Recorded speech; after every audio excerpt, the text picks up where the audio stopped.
Okay.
So that brings us to session number...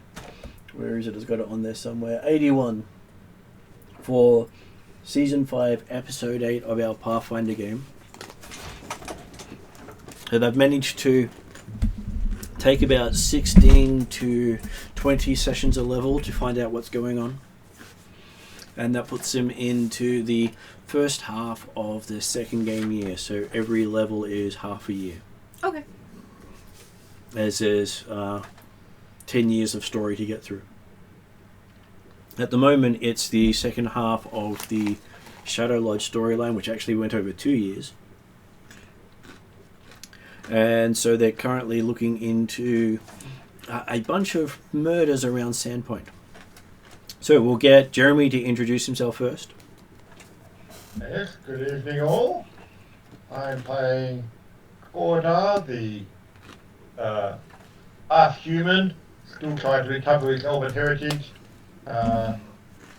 resident of Sandpoint, who grew up reading and believing the tales and wonders of the legends of Pathfinders, and knowing that that's what he needed to be, he needed to try and meet that standard of hero. Since joining the Pathfinder Society, he's noted the fact that there's possibly some dark underbellies that were never discussed in the legends, but he's determined that he'll help ensure that the legends of Pathfinders remain true. Yes. And I'm sure that in no shape or form you'll be too disappointed about the infighting amongst the Pathfinders. Well, okay, it's a concern, and it certainly led to some suspicions and some low moments in his career, and he abandoned it temporarily. But arguably now he's got more important concerns of trying to actually return to his elven heritage. Yeah, so one of the other characters burnt the elven heritage out of him. Oh. It's usually bad. Okay. So things like that have happened. Next person up is Mark. Howdy doody. I'm playing Barking Amberspark. I'm the resident female dwarf rogue with no hair. Otherwise referred to as the gnome. As a gnome.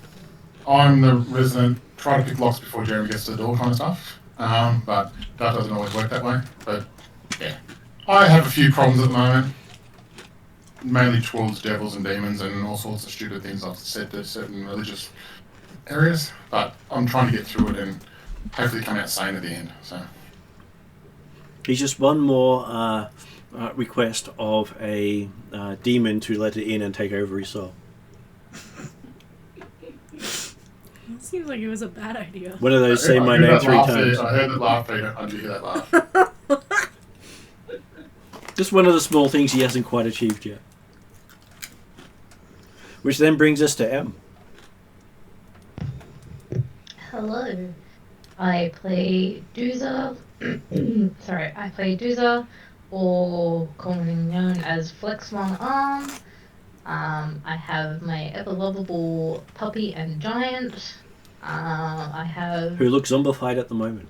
who are not looking terribly great at the moment, and hopefully might be able to fix that. We'll see.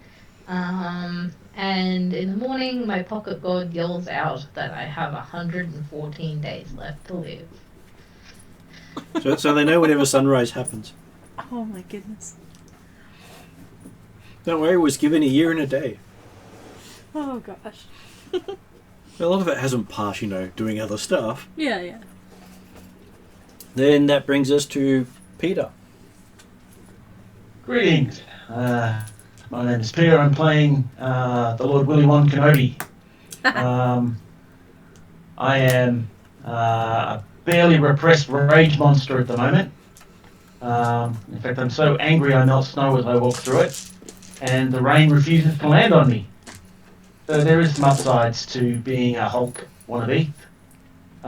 He also lost the ability to use sarcasm. Oh yes, I squeak a lot, unfortunately. Yes, I'm in this condition because of the death of one of the people I saved about 18 months to 2 years ago. She was horribly murdered, and my character is homicidal almost over it. So, yeah. And next up, we will introduce Kesley, and then we'll get Josh when he gets back online. Alrighty. So yeah, I am. This is my first time playing Pathfinder, so thank you guys for letting me play. I am playing Fanra. She is a woodland elf nomad druid. Basically think like an animal warrior of sorts, where she doesn't necessarily care too much about what happens to other humanoids, but definitely just caring for animals around her and having animals help her do her bidding in a bit, and overall just doing what is best for the balance of nature. And luckily for you, you have a friend who you just thought you'd help out for a little while. Yeah, absolutely. And last session we had you had just found out that there was a survivor of one of the attacks that had shown up at the Sanatorium, and you were going to get a night's rest before going in and checking that out. Yeah. After we'd been to see the owner, or attempted to see the owner of the mill, but we ended up talking to an uncle that apparently had moved up from Magdamar to help deal with the family businesses that his brother had been destroying by his lack of oversight. I think it was less lack of oversight, more lack of comprehension.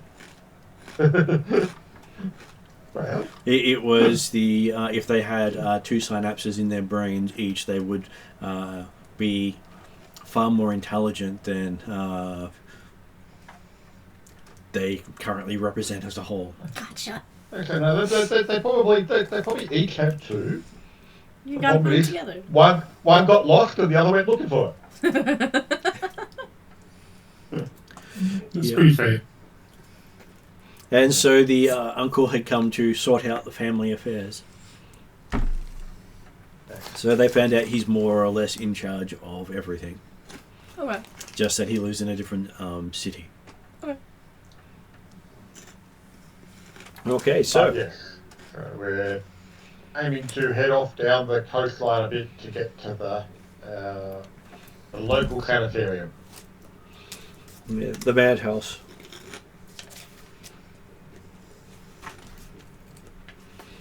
That's when they say, how bad can it be until you actually go there? I think I'm still sleeping in the church with Willie and his wife, from memory. Is that correct? I believe that was correct. So I still haven't been let back into Jeremy's place because he still believes like broke everything, which was an accident. His mere presence Okay. destroyed in I the don't believe is the right word. stuff around him. Okay. Everything Accused, aged and decayed. falsely accused, I'm going with. I would suggest they give it less of the right word. No, I'm going with that because if I'm accused, I have to pay the bill that the town says I owe. So I'm going falsely accused. Which you are paying. I haven't said I'm paying yet. No? You agreed to the sparky tax on everything you do. No, I'm pretty sure I didn't. Last session, you paid it. Because when you told Willie One Kenobi, he actually offered to try and provide a down payment towards it. Oh, true, but I didn't have any money, so I haven't paid anything officially yet. So I still don't believe it's my fault, but that's pretty sparking and sparking. I'm sure that won't go down too badly when you tell them. I'm sure they'll all be all understanding. That's right. I'm innocent. Oh, if we're not in the region, I'm not really worried too much at the moment, but we'll see how we go. Sooner we get this And is it still been effectively pelting rain, hail type stuff? Well, the hail has started to let up, but it's still raining fairly heavily. It is winter. Okay. And they're expecting a lot of snow in the next few days. Okay. Well, I guess that means that Horde did not spend the night on the roof trying to catch the moon. And therefore his ears are still not pointy. Arky covered her the face mask on and made sure her ears are plugged because he didn't want to hear any songs out of Willie and his wife. So He slept in the back room with all the other bodies. I found a spot where I feel I was safe just for both bodies and any unknown sights or noises that I've seen in the past. They've got many places to strap you up. Oh no, I did say no, I'll be fine. I'm just trying to find a church pew or something like that I can sleep under or something, or just away from things. I want to not wake up and see what I saw last time I was in the church. So. Okay, so I will get. I'll start with Peter. You can describe how does Willie look, so Kesley can get an understanding of how you appear. I'm very, very tall. I wear, even though it's really, really, really cold, I'm not wearing much. I've got a huge, I guess a claw scratch, like really deep over my face.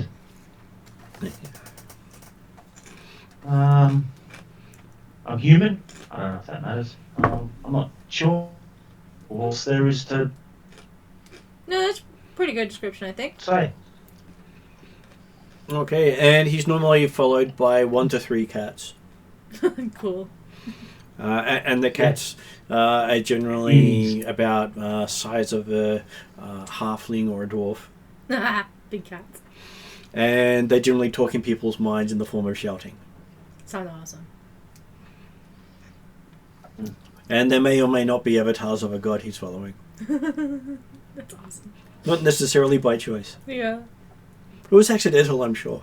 Yeah. Though his previous character was a devotee. Gotcha. Okay, so And the character before that was actually a god. Pretty cool. which the one then chose to follow the following character. Ah! So That's funny. he's got himself to blame for the way his god treats him, That's really funny. which he completely understands. Okay, so Peter, you remember the our oversight that your wife gave you to look after? I do. How do you Lost it. It's gone. At this Sorry? point, I might get Kesley a chance to describe her character to you.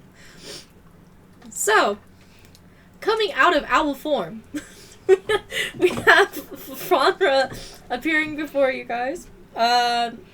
Woodland elf, very kind of flowy robes kind of thing, and not exactly ever really making eye contact with you, but, you know, giving you greetings, all that stuff, and just like, hello, I am Oversight, you may call me Fandra.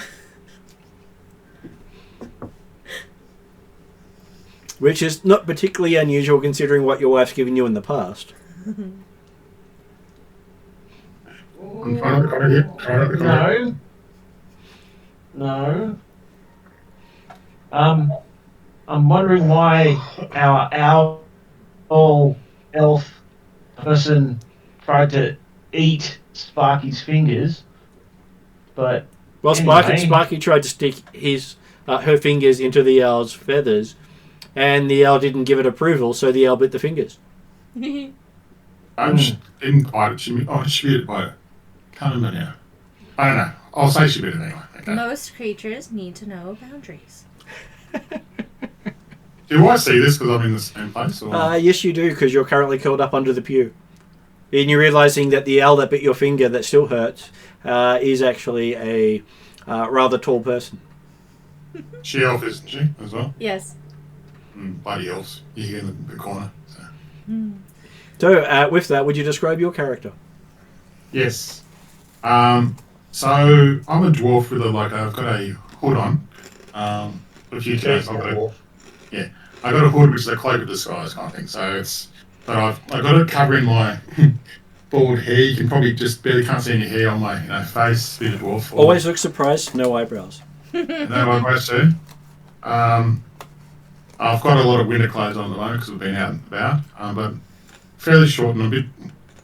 I'll always seem to be looking around for that stuff because I'm a bit untrusting of things at the moment because of certain devils, demons, whatever you want to call it, religious stuff. So I look a bit skittish sometimes. So, and you find the party's always looking at me to see if I'm doing anything stupid. So. Why does this sound familiar? I have a carrot. Oh, yeah. Cool. I guess, yeah, Fandra wouldn't necessarily look your way hearing that comment under your breath, but she, you would be able to feel a little bit of a slight stare in your direction. Not necessarily in a mean way, just like, no, she's watching. Be careful. So, would a mouse or a rat run up and give a quick nip and run away? Perhaps. So, yeah, and I'll just explain that I've been sent not only for oversight but also to assist you guys with this investigation, as I do have some skill at that. So, whatever I can do to assist, that is what I'm here for. Slight comments at the back around, like biting people by accident. Yeah. No, it's on purpose. Yeah.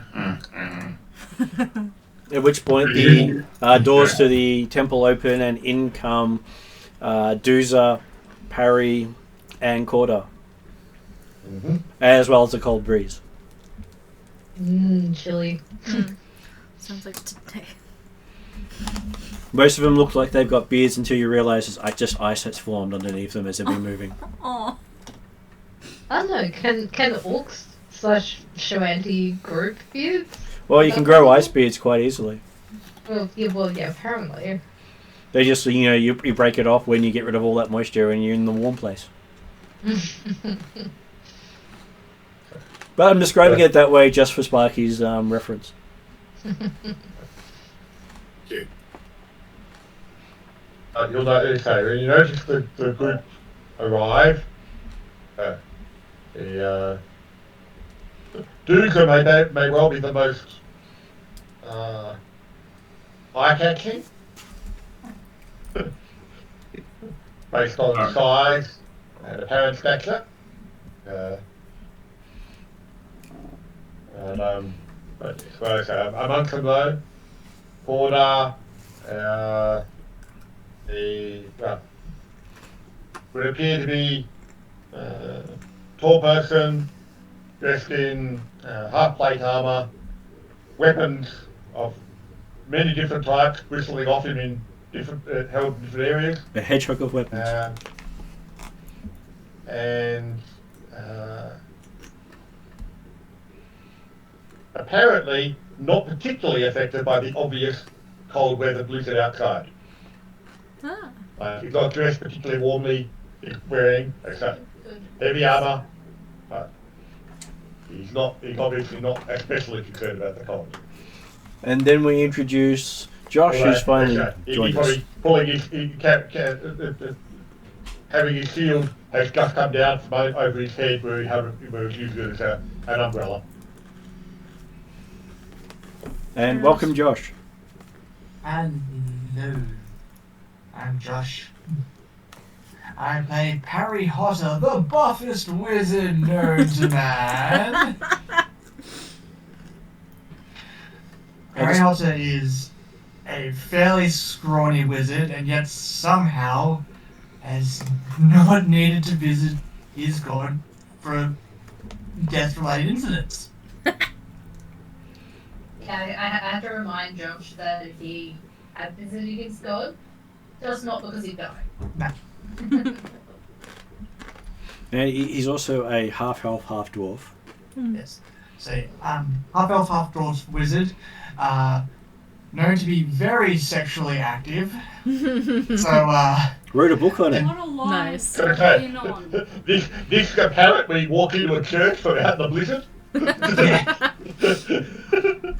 But the church he walked into is perfectly at home in. Yeah.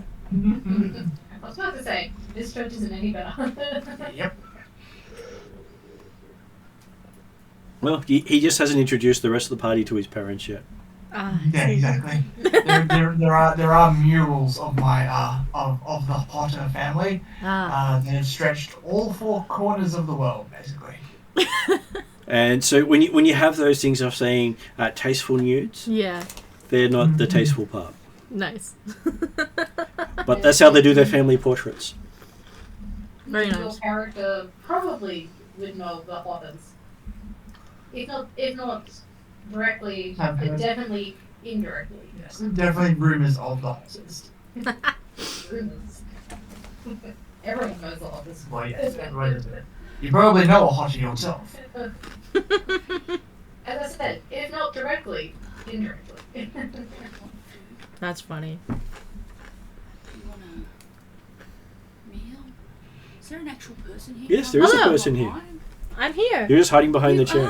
You're Yeah. hiding behind the chair. I am. I honestly thought everyone was online. I'm a ghost. Would you like a hot chocolate? I'm alright, thank you. So that's okay. Peter just found out that the owl he's been carrying around for a session was actually another PC. It's I me. see. It's me. Oh good, I'll make you a coffee quickly then. Hello. Okay, so I was about to say, no wonder Willie's been so lackluster, carrying around another human.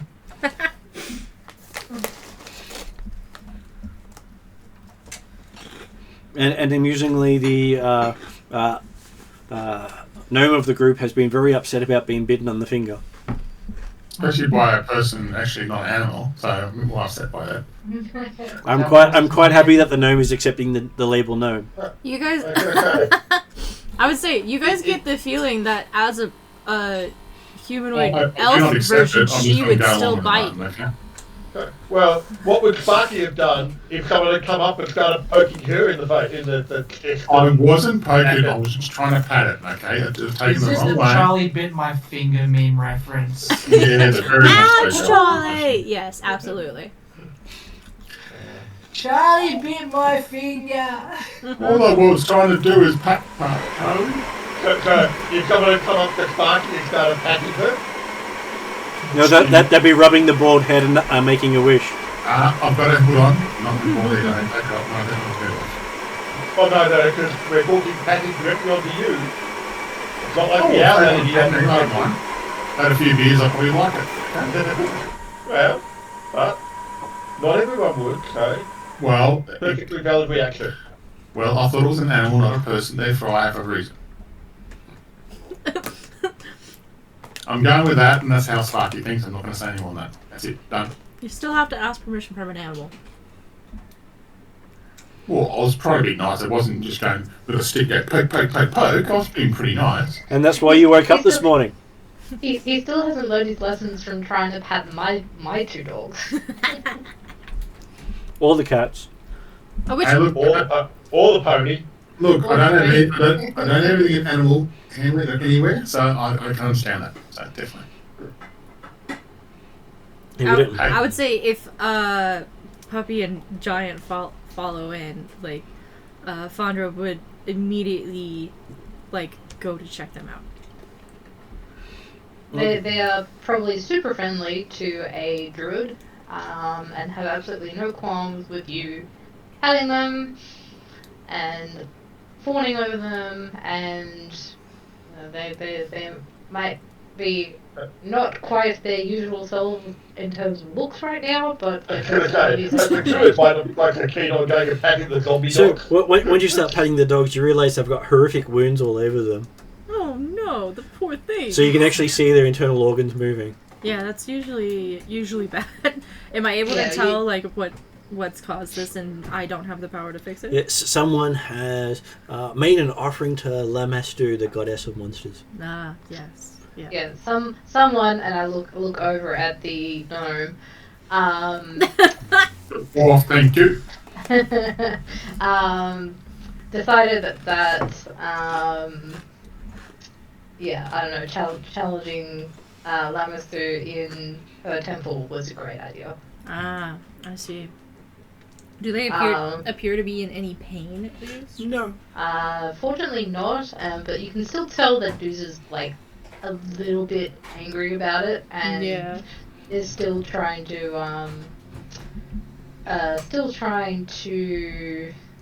win favor with his god, out of many favors he's trying to do at the moment, to get them back to how they were, being good, whole, very fluffy, not full whole puppies.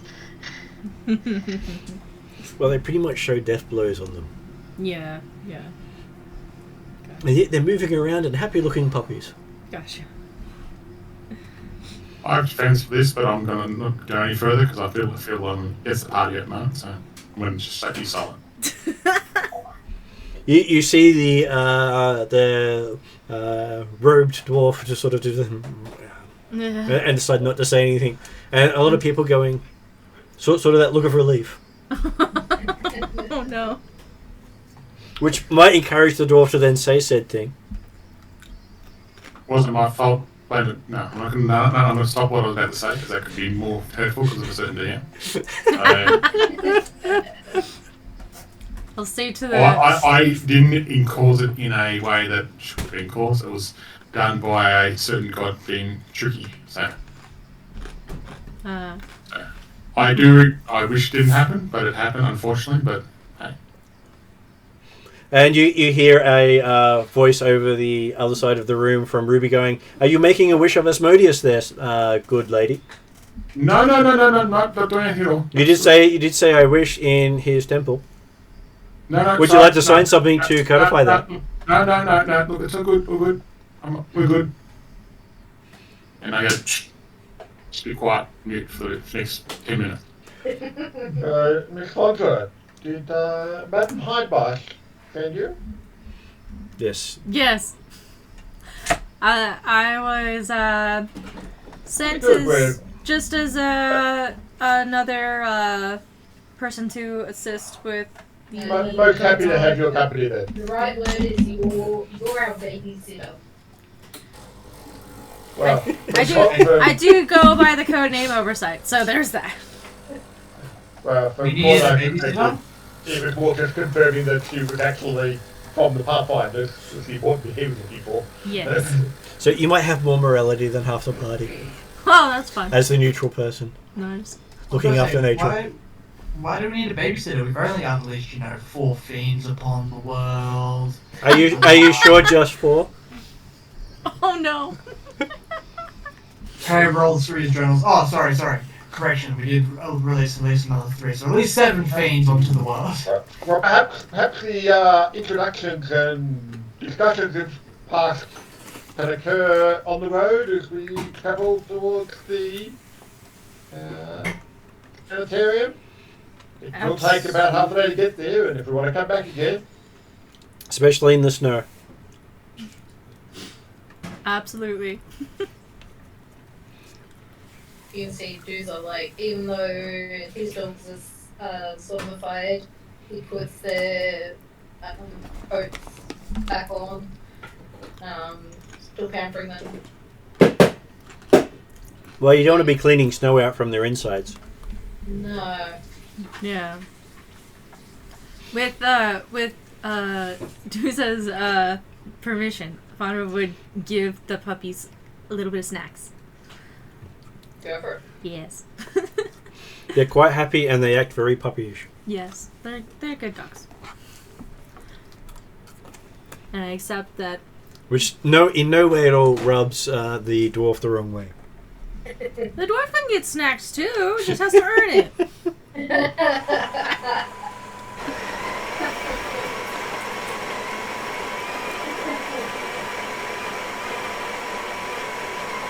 So as you grab your gear and step out, you see the snow start to fall, making everything look very stark and white outside.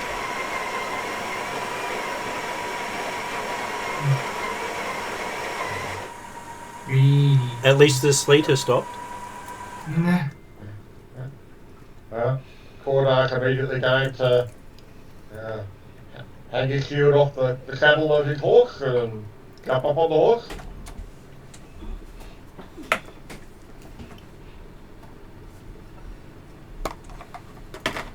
So does Sparky get up on his pony?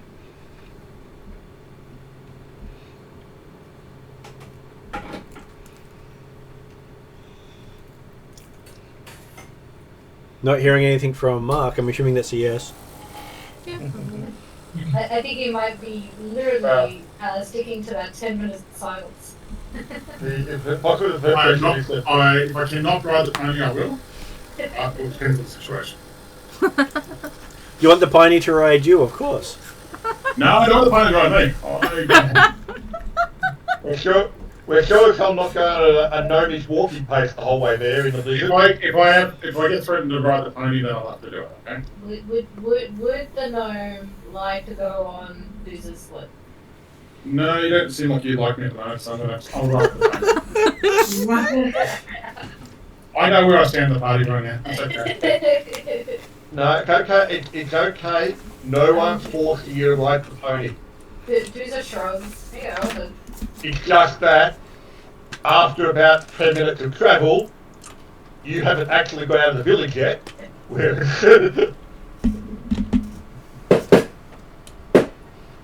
riding the pony and trotting along, catching up. Okay. So I will give Mark's character an intelligence check. Roll a d20 and tell me if you get above your intelligence.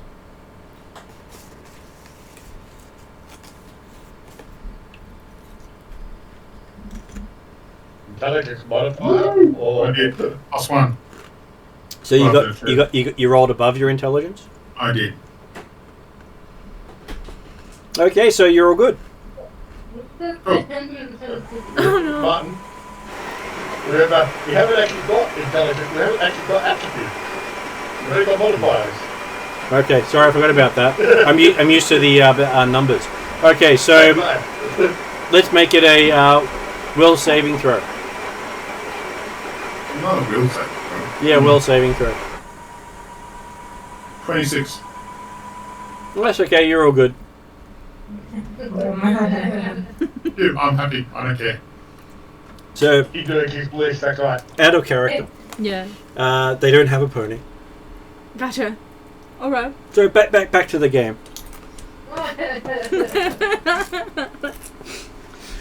And it had been stated quite a few times. Okay.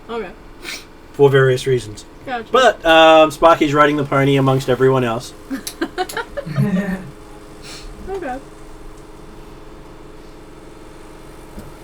And it only takes you about half a day to get out to the Sanatorium with all the snow and crossing various places. you don't really get lost considering you have a local guide.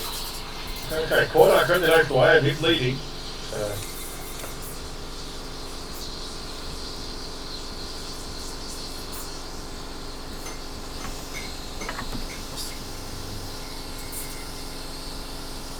Okay, so I was going to describe the place to you. And let's face it, given Corda's family and the way Koya tends to collect children, there's a fair chance he's been to the Sanatorium a few times.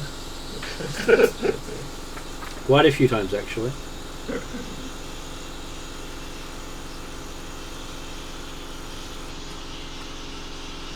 Okay, so coming up on the place, Corda knows it's referred to as where is it? Habe's Sanatorium, run by Aaron Habe, an expert on disease and mental derangement. Independently wealthy from his years of a doctor in Magnamar, he rebuilt the sanatorium here because of its inclusion. Basically believing that the people needed to have a break from society if they had a mental break. And as it comes in sight, you see this squat stone building has 3 floors under a stout stone flagged roof and is built next to a limestone encampment known as Ashen Rise.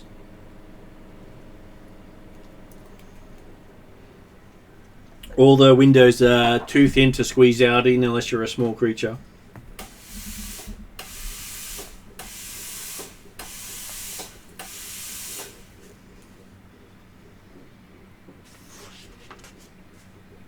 And it has a nice big veranda out front. Mm-hmm. Actually, the poor weather conditions kept up all day so far? It has kept up all day. You're expecting, considering it's midwinter, for it to snow for close to a week straight.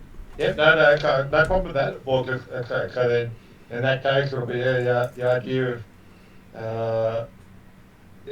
assuming is there a stable or anything like that in the attached to the sanitarium? No, but they have a place to tie up your animals. Well, Corda was planning on effectively riding up to the edge of the veranda and eyeing the horse off to the rail of the veranda or one of the veranda posts or something like that. Yep. And then he can jump down and be effectively under the cover of the veranda immediately. And not disturbing to anyone at all. You see that by the time you reach the sanitarium, Willie's the only one of you not covered in layers of snow. Well, aren't we special? Sounds about right. But Corda's still not feeling too uncomfortable because he's still got his endure elements on every day. So. Well, it's a very useful spell once you learn it. Well, it was given to him by the sword. And, You need was it Madura? Oh, shit. I don't know this of it. There we I believe my coffee's just about to wander over this way, so it's going to... go. Sorry Get for up. all the noise too. It's okay. I've got a different bean in there and it was at the wrong setting. I'm hoping this tastes okay. Come on. Do you need anything else? That should be okay for me. All good. Mm-hmm. Okay, so yes, does anyone comment on Willie's inability to carry snow with him? You mean you can't carry water? I mean, what? It's been a week at this point. It's old news now. Well, most of you don't really see it very often because he has spent most of his time inside. Well, we have certainly seen it a few times around the village since it's been snowing so much recently. Well, the hail was different to the snow, so it seems to affect even he can't get hit by hail Yeah. or rain Yeah. or snow. Gotcha. It's also been noted that even those that weren't necessarily outside with him, when he comes inside from outside, he comes in dry. All part of my observation. Okay, so you all end up stepping up onto the veranda, getting out of the falling snow. Well, most of you get out of the falling snow. Yep. One of you doesn't care about if the snow's there or not. And you each hear the floorboards creak under your weight. Okay, certainly after dismounting, quite quickly, brushing off all the snow and things like that. He doesn't want to create take anything extra into the building where necessary, and need to leave puddles behind. And once he's done that, he will knock on the door. So as he does that, I'm going to give Corda a will saving throw. Will saving throw. 7 plus 17. Yep, you're all good. Okay. And you start knocking on the door. Yeah. So the door opens and you see a hellish face staring out at you, which you recognise as being one of the two Tiefling brothers that works as security for the establishment. Mm-hmm.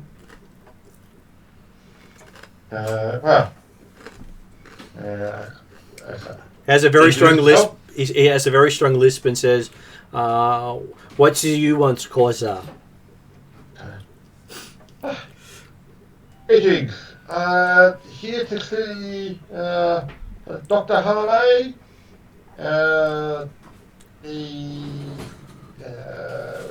As you are meeting these dwarf, Sorry, I missed that. he says, "Are you omitting the dwarf?" In very lispy terms. Sheriff Hemlock mentioned that there's someone here that we should speak to. Sheriff also mentioned that we should expect the dwarf to be admitted at any day now. I point at Harry. Well, it wouldn't surprise me if that occurred, but as far as we're aware, it's not yet. If he makes any move towards me, I'll give my life, okay? Just put it out. Okay, so the door opens. Do you see that as making a move towards you? No, I'm looking for any try to touch me or grab my hand or all that kind of stuff. So I'm just based on what you say, I'll wait for a decision on that. Okay? I get easier. Okay. If the tiefling steps back as he opens the door implying opportunity to enter, then Corda certainly will. He does say, "You're welcome to bring your subjects inside." Yes, we're all here to talk to Dr. Harbour. His wait in the reception room, and I shall get good doctor. Oh, thank you. So the reception room has a table. Is not a particularly large room. It's about 10 by 15 feet in size. Does it have a fireplace or anything like that going? It does not. Okay. It's got a frosted window, but the room Right. doesn't feel terribly cold. Doesn't feel warm either, but it feels adequate. Again, okay, so Corda was certainly not concerned about the temperature. It was just, if there's a fire going, well, he'd dry off a bit more. But if there's not, then that's fine. He will take a seat and wait. You do have a feeling that they've done the equivalent of endure elements on these rooms, so they don't have to heat or cool them. Okay. That's a lot easier to maintain that as a magical effect than to continually have to do other stuff. Have to, like, burn. So, about half an hour passes before the tiefling comes back. As he stomps into the room, you are then shown Dr. Habe as he comes in. Says, "Greetings, Corda. I was expecting you shortly. The sheriff said he would send you, and is this the dwarf that he was also talking about? He said he might need an examination." I wouldn't be surprised if this was a dwarf that might have been discussed, but it's not the purpose of the visit today. You didn't need to have any curses examined or mental state assessed?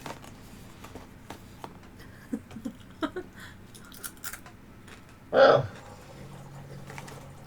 it's certainly potentially an opportunity. Alright, just watch your words, Corda. This is a character player thing. No. Okay, but the discussion of getting curses looked at. Well, some insanities are due to curse, and some due to mental illness. So, if you would like to step forward and be examined, It would explain a lot. He kept talking about seeing horses galloping on ceilings, talking horses. yeah, talking to horses without magic is a sign of madness, he says. It's listed up there with imagining everything's out to get you. Can I do a insight perception check on this guy? You can. Corda looked across at Sparky and said, potentially a good opportunity to talk to the good doctor here. I give you the most evil soul I've ever done in my entire life for that. But I did a 30 on perception roll. Okay, he seems to be evaluating you as you speak. Yeah, I'm not saying anything yet. So I'm just being quiet. I'm not saying a word. Just looking at Corda with a really, and I'm just trying to look over the guy. And, You were looking for a doctor? I'm looking for the kind of thing. Is he talking bullshit? He's just trying to make up stuff to get me in here or not? I don't know. He's human, who knows?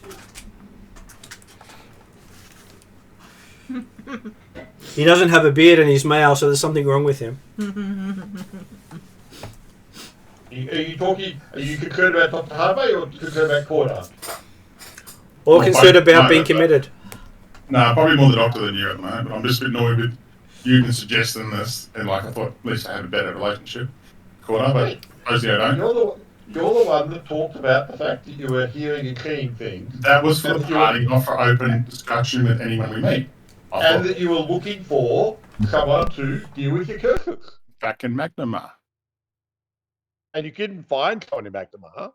Well, I couldn't afford anyone in McNamara. And now we've got someone here who's willing to help. And he says also he was told about a half dwarf, half elf with family issues.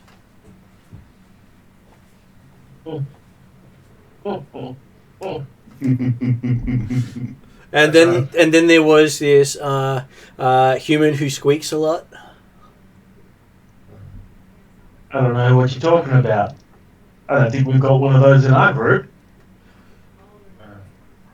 Well, He says all squeaks. And then there's this, and then the half orc who constantly announces days left for a countdown. It's not me who's yelling it out. So you say, he says. And then that brings us to the half elf, not so half elf.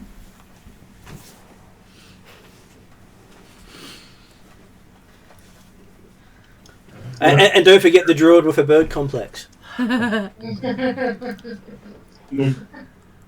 I'm just looking at the party. If anyone decides to stab this guy, I'm not going to hold back.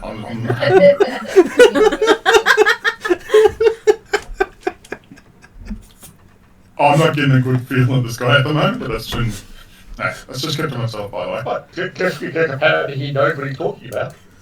No, I think he just wants to be a bit of a dick, so. He's here to help any of you who needs assistance, he says.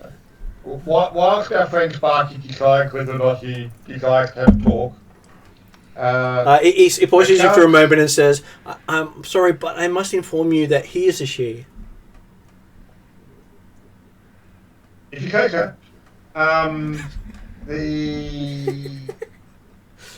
perhaps it would be best if we first try and talk to the unfortunate gentleman that Sheriff Hemlock suggested we have a chat with. I would like to keep caught by on the way through that we walked through to this person, just as they trying to mistake me for a he. So that's my only thing I'd like to do, man. Okay, give me an attack roll. Agility. Attack roll. Attack roll.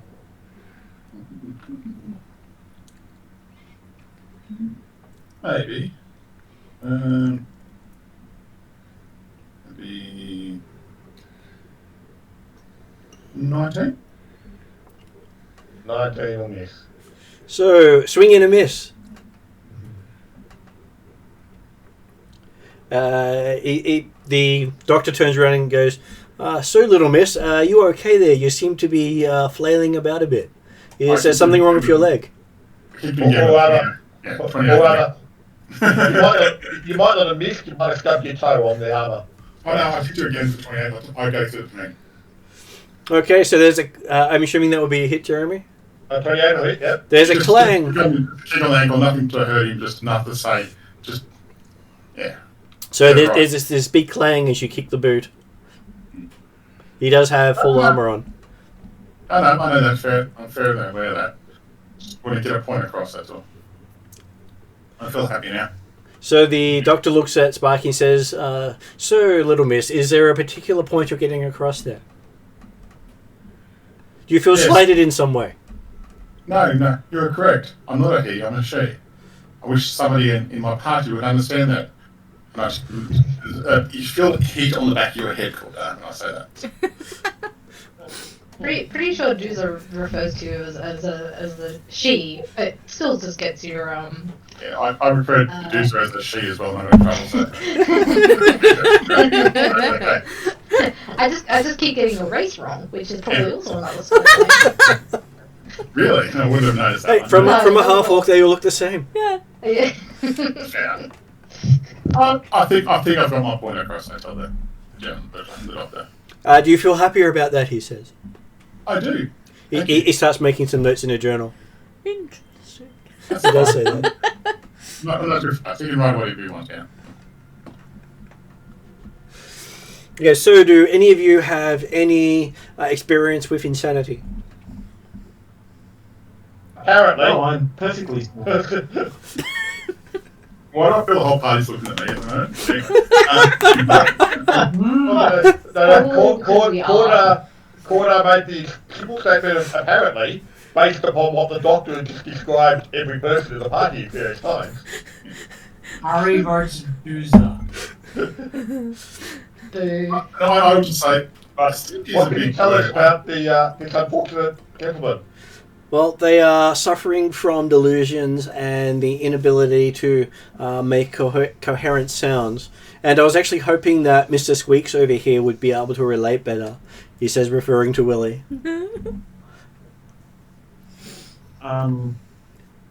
As he might share some of those symptoms. Well, he makes strange squeaky noises every now and then when he tries to talk. Your wife has reported you doing similar things overnight.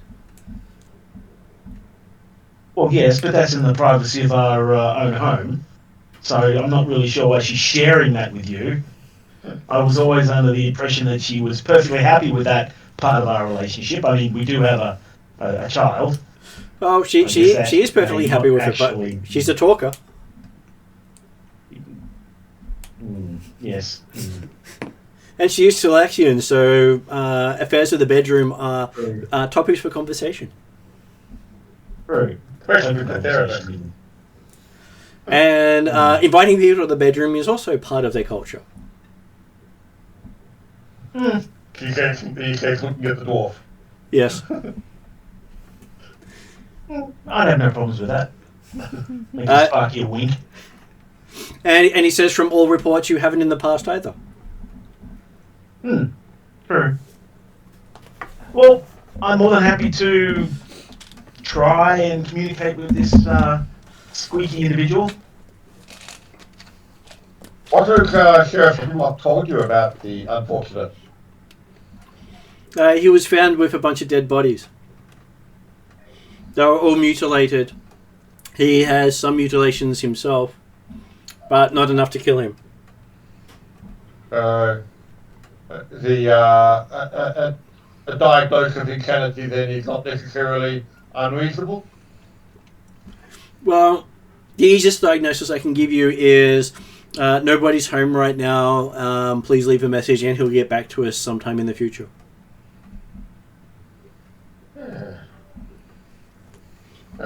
His sanity has gone bye-bye for a while. Is that a technical term? Well, I try to dumb it down for the audience, he says. How would we tell if that was a product of a defense mechanism of his mind, as regard, and sort of, or his being subjected to some form of curse, magic, etc.? Well, your wife's tried to reverse any curse or magic on him, to no success. Okay. And torture didn't seem to make it any better for him either. So 2 failures out of 2 tries from your wife at the same time.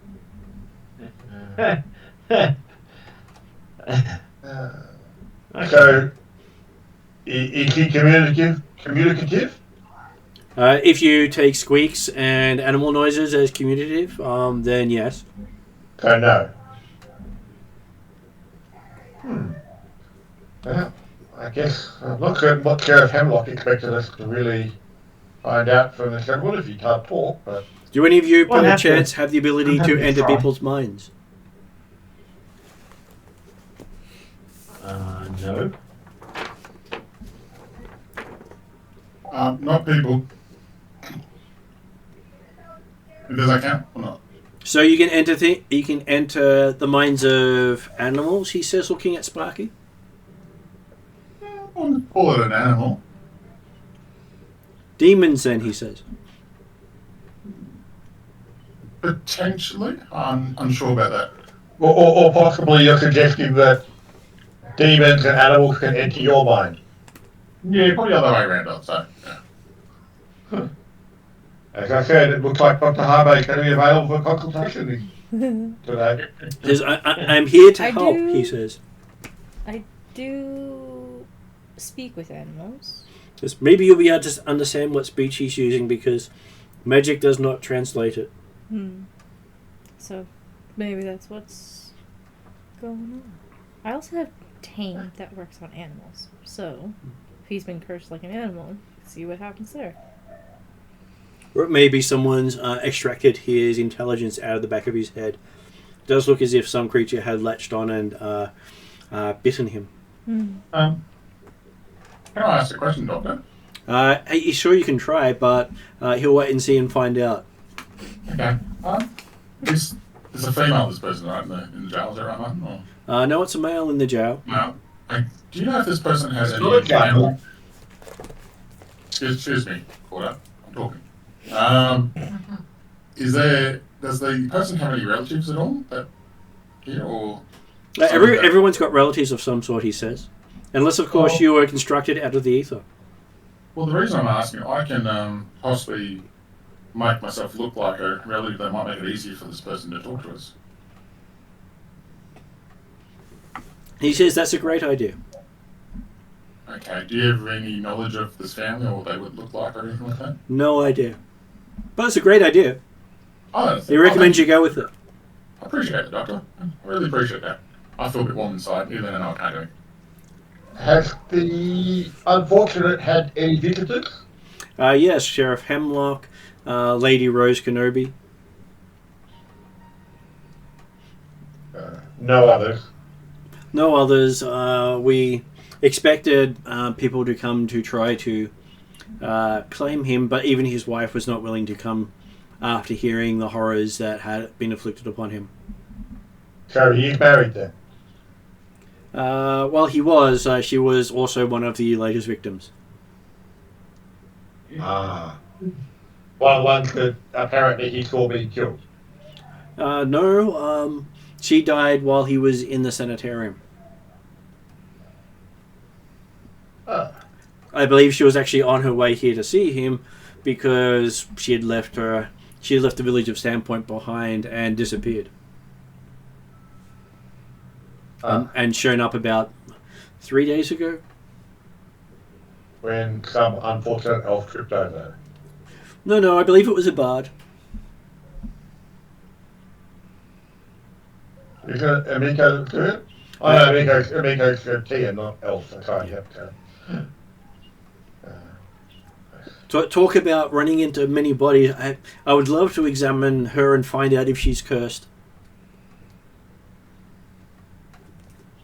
But so far she's rebuffed my request for a consultation.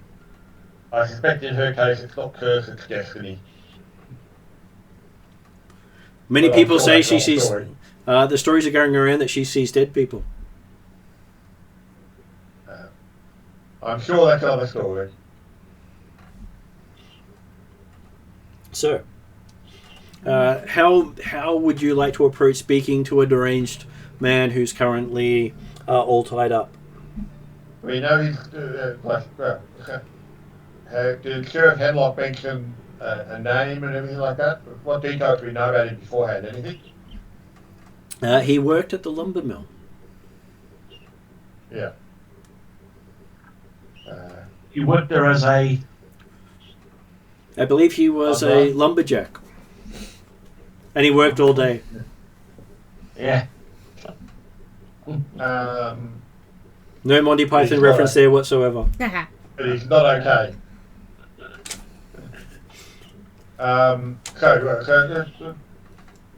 What's the poor gentleman's name, Dr. Harvey? His name is Grace Savella. Well, I'm guessing he probably doesn't react to the name very much anymore. He doesn't really react to anything at the moment. He has to be force-fed to keep him alive.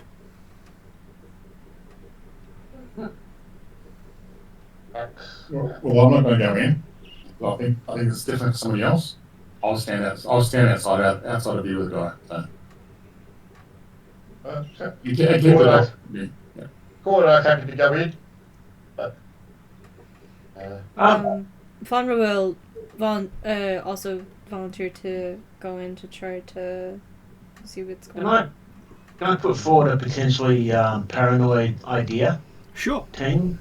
Mm-hmm. Let's say for possibilities, and I'm sort of looking at those people who might have a bit more of an idea about these magical creatures. Let's say he got bitten in the back of the head, and whatever's been eating his brain is still in there. Were you decapitated? Well, no, I'm saying that it's still inside, well, I mean, potentially, but it's still inside his head, still eating his brain, and, well... That's why Cordar's happy to go in first, with his sword loose in the scabbard. Like I said, just a paranoid thought came to my mind. I definitely think Sparky's hasn't unleashed the dagger yet, but if it needs to be done, it needs to be done. He says, well, unfortunately, I can't let you take weapons into the room. He does have patients to keep alive. That's okay. I don't need weapons. I'm good. No, you can go. I'll just stand outside and keep the doctor coming. Oh no, you won't be seeing the patient without me. I don't let people abuse patients, unless of course they pay nicely. I look at Willie to see if he's got any extra coin. So your wife was extremely generous to abuse a patient. Yeah, she's a very generous person. I smile when this is abuse. I'm not going to look at Willie. Yeah.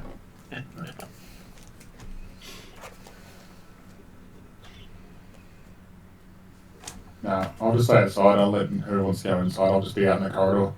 Just looking around. Just keep an eye on things. I'll go in with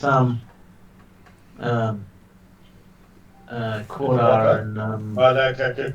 Because Cordar looks take way too much effort to try and get his weapon off down, and he's probably not thinking he'll be able to. He's not the one that's really talking for the unfortunate, so he'll be happy to wait at the doorway. Okay. So who's going in? I'll go. I'll volunteer to go in if nobody else wants to. Okay, so it's you and me. All Okay. right, let's go. Okay, so the two of you go in with the good doctor. Did Doozer and Harry go? We got this, Harry Doozer. would have been happy to go. Check for any magical melodies. Dudes would only go only for the fact of the hilarity of watching Willie try and communicate to this dude in squeaks. Have a squeak off, you sink. I'm going to go in with a notepad and see if you can learn anything. Yeah, so while we're outside, and us two by ourselves, and caught on myself, I said, you know you don't have to tell everyone about my issues. I say while the door's closed on the other side. So. Well, no, I'm sure the door's staying open. I said, okay. And I try to whisper as much as I can. So you don't have to tell everyone about my issues. But you do hear from the inside from the good doctor saying, don't worry, I already know about them. Well, that's what Cordo about to say was the doctor was explaining your concerns. Yes. Cordo didn't bring them up. Didn't you point at me? The doctor specifically asked that the dwarf was looking for someone to help And I him. pointed at Harry, the dwarf, yes. Curses and diseases. Or mental maladies, sorry, no. Mhm. Curses and mental maladies. While I accept his answer, I do not accept it in my head. Okay, so while the two have your brief conversation, the rest of you walk inside the room and you see Grace. He looks very pale and very gangrenous. His hair wild, his eyes milky white. Yeah. And he looks very sick. He's also wrapped up in a straitjacket.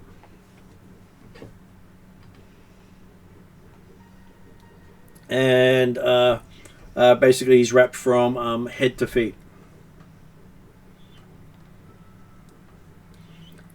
And when Willie walks into the room, he turns to face Willie, even though he's got completely white eyes.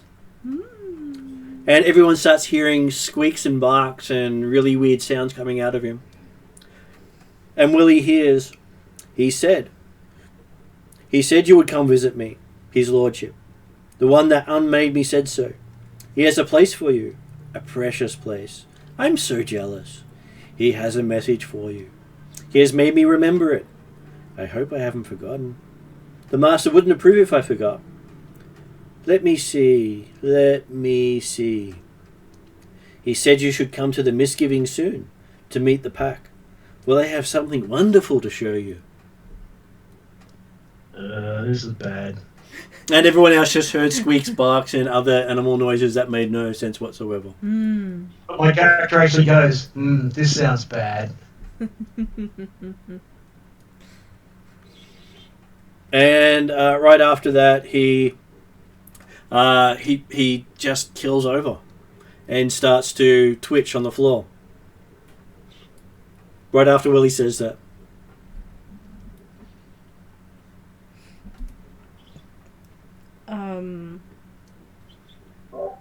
Can I try to do a medicine check to see if I can stop whatever's happening? Yep. So it's legit just the. It's a medicine. Roll the medicine. Add your level. Add your attribute to it. If you've got, if you're skilled in it, you add an extra 2. Yeah. As Dooza moves over, my character says, you might want to be careful. He did say that his master, he had something to show me. Am I able to do a medicine check without touching the body? Yep. Which means maybe I got a. Something horrible's going to happen to this guy. I got a 21. Okay, on a 21, you can recognize the signs of ghoul fever, meaning he's slowly becoming an undead and is in the last stages of it. I will tell everybody to back away and that we need to close this room. Well, what's wrong with him? He's going to become a ghoul. Get out. Well, why don't we kill him? I'm just going to leave. You hear the doctor turns to you and says, "Why aren't you the murderous one?" I can be. Now, is he speaking, or is he squeaky? Well, the doctor spoke to you, and the person on the ground is just twitching, not speaking. Oh, sorry, I got the wrong. Yeah. So, I told the doctor to get out there. This guy's going to be dangerous. So we're just going to leave a ghoul in here. Is that what I'm hearing? No, I didn't say I was going to leave him. I just want to make sure the doctor doesn't die. I'm just making sure. How about you, Doozer? You're all up for letting ghouls run around, or what? Be sarcastic. God damn it. Okay, she goes, squeak. Sounds like he's caught what the other guy has. It's contagious. Doozer starts to slowly pull out his double axe. And no weapons, the doctor says again. I'll pull out my dagger outside the door. I'm looking for an opportunity to... Doozer starts to put away his double axe and start bulking his arms. Okay. Doozer, what will we do about this person turning into a ghoul? Doctor, did you not recognize ghoul fever yourself? We've been trying to cure it, but magic doesn't seem to work.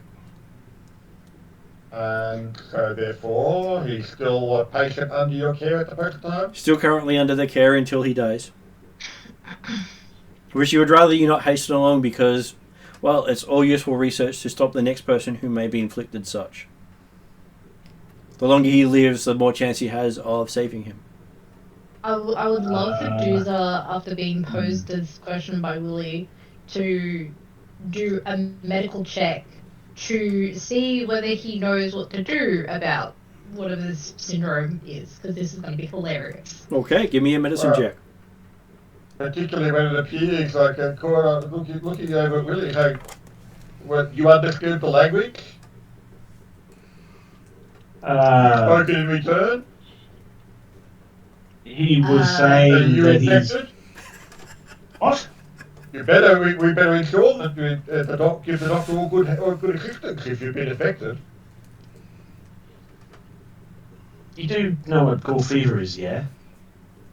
Yes, Then why would you think I was affected?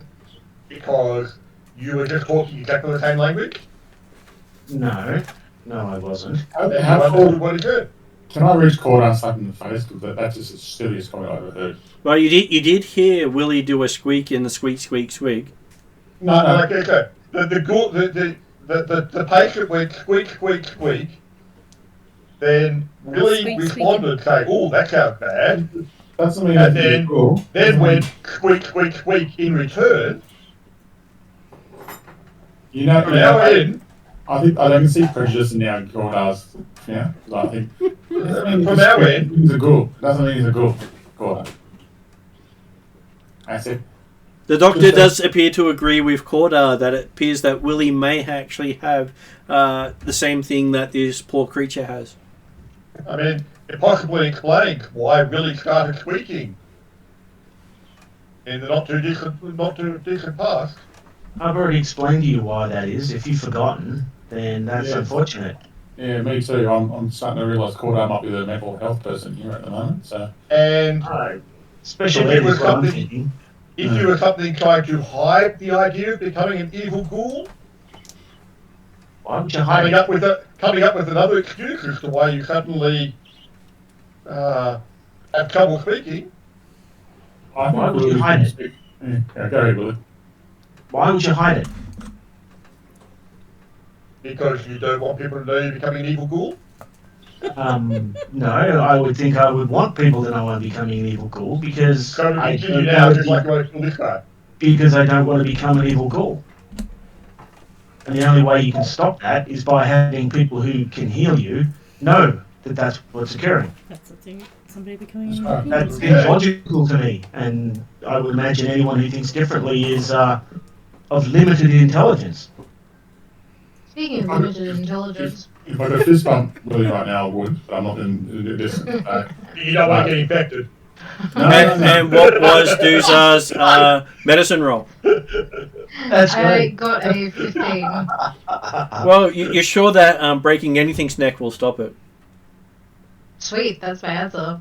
I mean, you broke necks, right? What's Parry's take on the whole situation at the moment? Well, it was very hard to transcribe what had been said because there was a lot of squeaking noises and that sounds bad and more squeaky noises. And then a lot of discussion about someone having caught ghoul fever. Yes. Now, can Parry and Sparky communicate like telepathically with all the stuff that's going on or not? No. No? Okay, I was hoping that it would feel my feelings of like caught as a dick or something like that, but no. That's right. If I started being able to telepathically know what Parry was doing, I would certainly put myself in the asylum. No, yeah, but, I thought I'd ask the question just to be safe because I wasn't sure how far that joint thing is You've going. got to remember, Mark, that Cordar's also the one that diagnosed your pregnancy. No, that's fair, but I just think that the argument you're having right now is being as silly than a Sparky argument. So it's like I'm going, even I don't go to this length kind of thing. So, but that's right. I'm just looking at you strange going, you definitely did drop something this morning on your head or something. That's all. So, but I'm fully behind Willie if Willie needs backup. So, Thanks, Sparky. I got you back too, buddy. that's right. I'm happy to smash your head in, Willie, if you like. It's probably a cure. Well, Look. yeah. I mean, cutting people's head off is a cure for a lot of things. But as I said, we want to try and keep the patients alive long enough to find other methods of curing. Look, I'll just put it nicely. Sparky's wife is a very high cleric, and I'm sure that if there was any concern, she would have done something. And from what I've seen, unfortunately, one time, I'm pretty sure she's okay with him right now. What, so Sparky's wife? No, Willie's wife, sorry. A Yeah. minute there I was wondering, did I miss a whole character somewhere along the Oh, way? no. Oh, you didn't read the description. I feel like if Willie had a problem, I'm pretty sure his wife would have said something about it or done something about it by now. Well, maybe he'll last longer as an undead. So No, I don't think she's like that. No. we come back to the question of how did Willie understand the squeaks? That I can't explain. And then maybe there's something that Willie's done in the past that maybe might explain the squeaks. I don't Like know. become good, like getting infected by ghoul fever? No, I don't think they did. I think there's something else going on here. Is that right, Willie? Well, I don't remember telling anybody that what I heard, and I Right, don't you remember telling responded anybody. with the that sounds bad. Yeah, squeak, squeak, squeak, squeak. That sounds bad Squeak, squeak, squeak, squeak. for me. So he's Exactly. squeaking, and I'm going, that sounds bad Followed up by squeak, squeak, squeak. from me. Yes. Yeah, so at no point did I say, oh, by the way, guys, I completely understand everything he just said. That's why everyone's Yeah. worried because you started squeaking. That's what. He said squeak, squeak, squeak. You said that sounds bad. Squeak, squeak, squeak. So how is that communication? Oh. Why would you draw immediately that I understood everything that this guy was saying? And then after you Why- finished why- squeaking at him, he started twitching on the floor. Yeah, Because you responded to the squeaks and yeah. then apparently tried to squeak, squeak, squeak in return to talk to him. Is that what I was doing? Because That's what the apparent that's the apparent appearance that at least Court I got was that you warned us, you told us, oh that sounds bad, yeah. and then tried to respond to him further to get more information. While this is going on, I want to just look at the person. Okay. Are they That's a stretch and a half, but sure, whatever. Well, during the conversation, the guy has stopped twitching. So you're saying that you didn't understand what he said? No, I'm saying as a player, not as a character. Well, no, I'm talking purely character at the moment. Okay, character. All All right. right. Interpretation of hearing Cool. the patient go squeak, squeak, squeak, Sure. really responding with, that sounds bad, squeak, squeak, Sure. squeak. Sure. So that's where Cordo's coming from, and that Cordo. So you're suggesting that you didn't understand what he said. No, my character's not suggesting anything. I haven't actually said anything about it yet. Right, going I back to, got the going, impression Willie said that he didn't understand earlier. Or going had back to the problem playing at like that. hand. I'm not saying anything like that, but sure. Okay, so going over to Josh. So going back to the problem at hand, our lovely, it was a druid, yes? Yes. Yes. Pointed out that the twitchy thing, I believe, has got full fever. And is at the end stages of becoming a ghoul. So we smash its head in, right? I wants to try something first. When I step back 10 feet. Dude's like inching closer with his fist up. Noting that it is all tied up at the moment. I'm Exactly. going to move back a little bit. Me too. No offense, Parry. Okay, but if Harry's gonna try magic, do just steps back a few steps. Good. The doctor steps to the doorway to give Harry the room. Cordo's asking Willie, what did it say? If there wasn't any statement that he didn't understand or did understand, he's now specifically asking the question, what did he say? I'll talk to you later about it. I just want to see what's going on now. I want to concentrate on the moment. Harry is going to spend the 2 actions of casting heal at the twitchy thing on the floor. Mm-hmm. And see what possibly happens. Okay, tell me how many hit points you roll up. 1d8 plus 8.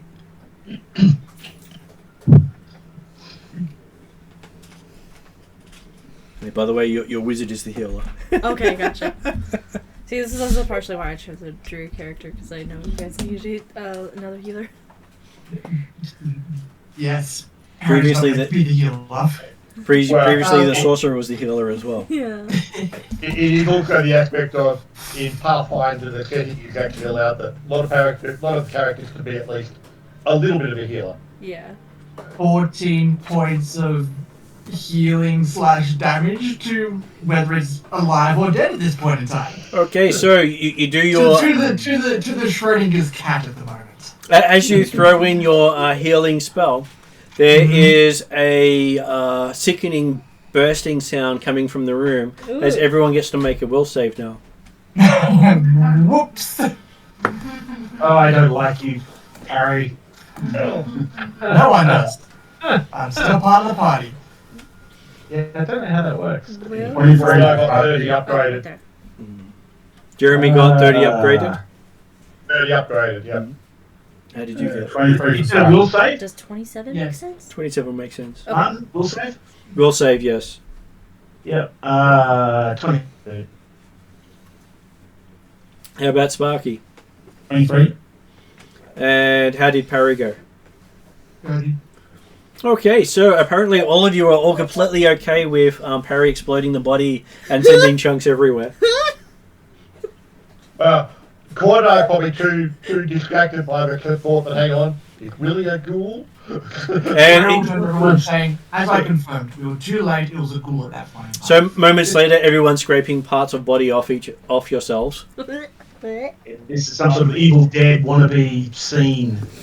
If any got on the doctor, I'll just swipe it off the doctor. Says a nice thing to do. Keep getting good books for the doctor. You don't know. Might have to be back here soon. That's hilarious. I was hoping to get to them, it evaporated before, turned to undead. Well, he really showed me. Yeah. Not Harry, bad. Harry, is there anything about this remains that looks any different than what you'd expect from a normal ghoul? That's Harry- pretty vague, I understand, but the corpse said that I think you mean bits. he had something to show me, Mm-hmm. From and I'm Josh, just wondering what it was. for Josh's perspective, the big thing different about this school and others he's met is it seems to be all over everyone. It's no longer moving. He covers an Oh, area cool. quite nicely. What happened to the ghoul? Well, it's over there, and up there. Spread itself all Oh. over the room. And I'll pick a bit that Parry just off his robe, and that bit there. And up there.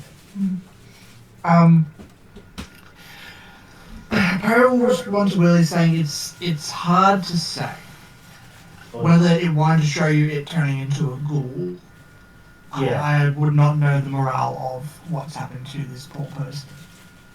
Yeah. Harry was just trying to get in there before it turned to a ghoul. But unfortunately, it seems like Harry was too late. Alright. Well, when I walked into the room, Mm-hmm. it looked at me, as you guys all saw, and it effectively said that I'm here. The master said that I would come. The master's waiting to see me and I think he said at Misgiving, which I'm not really, I might have misheard that. I'm not really sure what that is. He was jealous of the master's attention for me, and that he had something to show me. And that's when he fell to the ground and started doing his twitching. So Corda can make a society check, I think it is. Mm-hmm.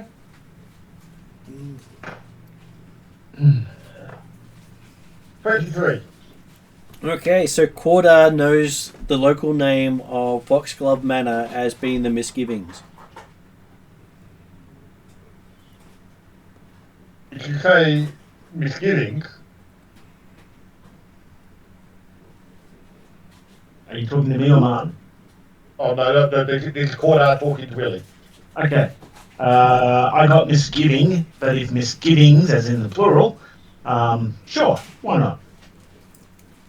But there is a place in the area that's known as misgivings. All right. The Foxglove Manor. Okay. So what did you say about misgivings?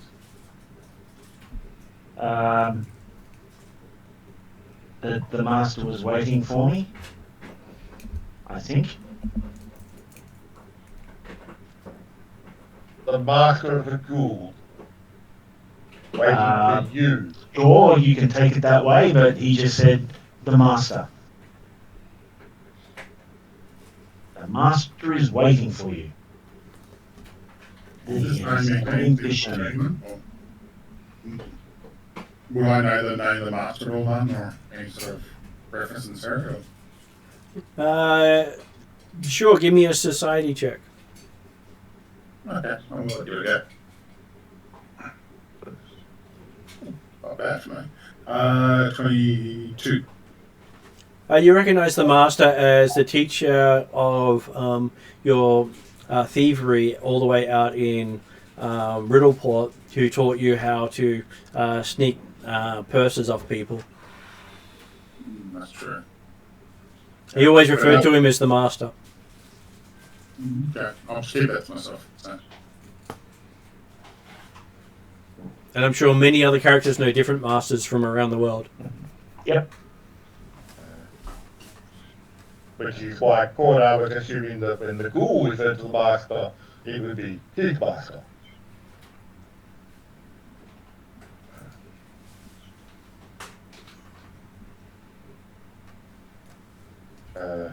This was disgusting. But hey, at least you got something out of it. Indeed. And the doctor does point out now he has a spare room if one of you needs it. Thank you for the offer, Doctor, but I believe my companions and I should visit this Foxglove Manor.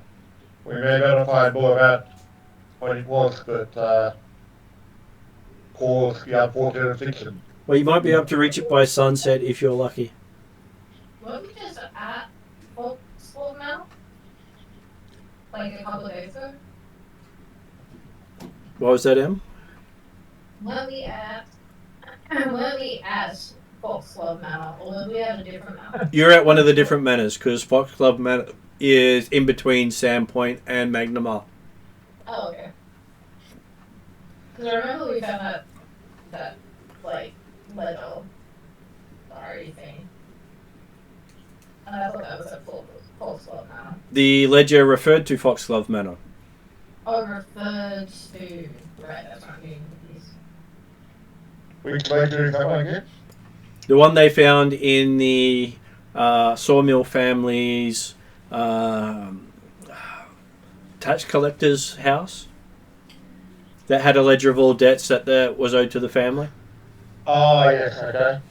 And Foxglove Manor was listed amongst the owers of debt. Yeah. And the party remembers the reason behind it because Alden Foxglove, the noble who had sort of befriended them, went out on a boar hunt without them and went with Shalala and ended up quite badly crippled and taken to Magnamar, Right. where he had to borrow money to get the medical care. Which is why he was in the ledger of the local pawnbroker. Yep. Right. And he hadn't quite recovered since then.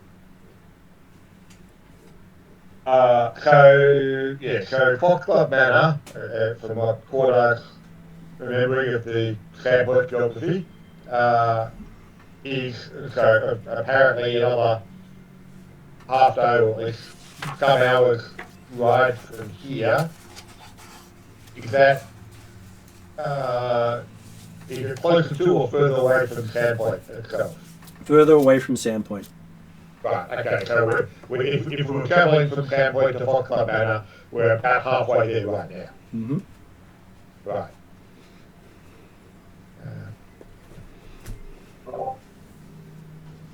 Well, let's sit down. I'll take a order. We might as well move. Yep. Thank you for getting on. Or We'll hopefully get there before dark, although dark will probably be a bit early in the winter, but... oh, well, we're fine. We're going to get caught out in the dark. Just the way things work. The perfect time to visit an undead castle. Yeah. Well, why would you ever want to get there during the day? Sorry. Oh. Wow, and let's face it, the ghoul in the party would prefer to come to the night, I'm sure. Sorry, you need help? No, my guardian caught and Took their head off again. Okay, just get all the pieces just up. never glued right. We just lost. Well, if the rest of the players don't, I can say I beheaded a dragon tonight. Hey! I'm not sure you want to claim that honorific. No, not really. Oh. One, Calcrix will be hunting me down.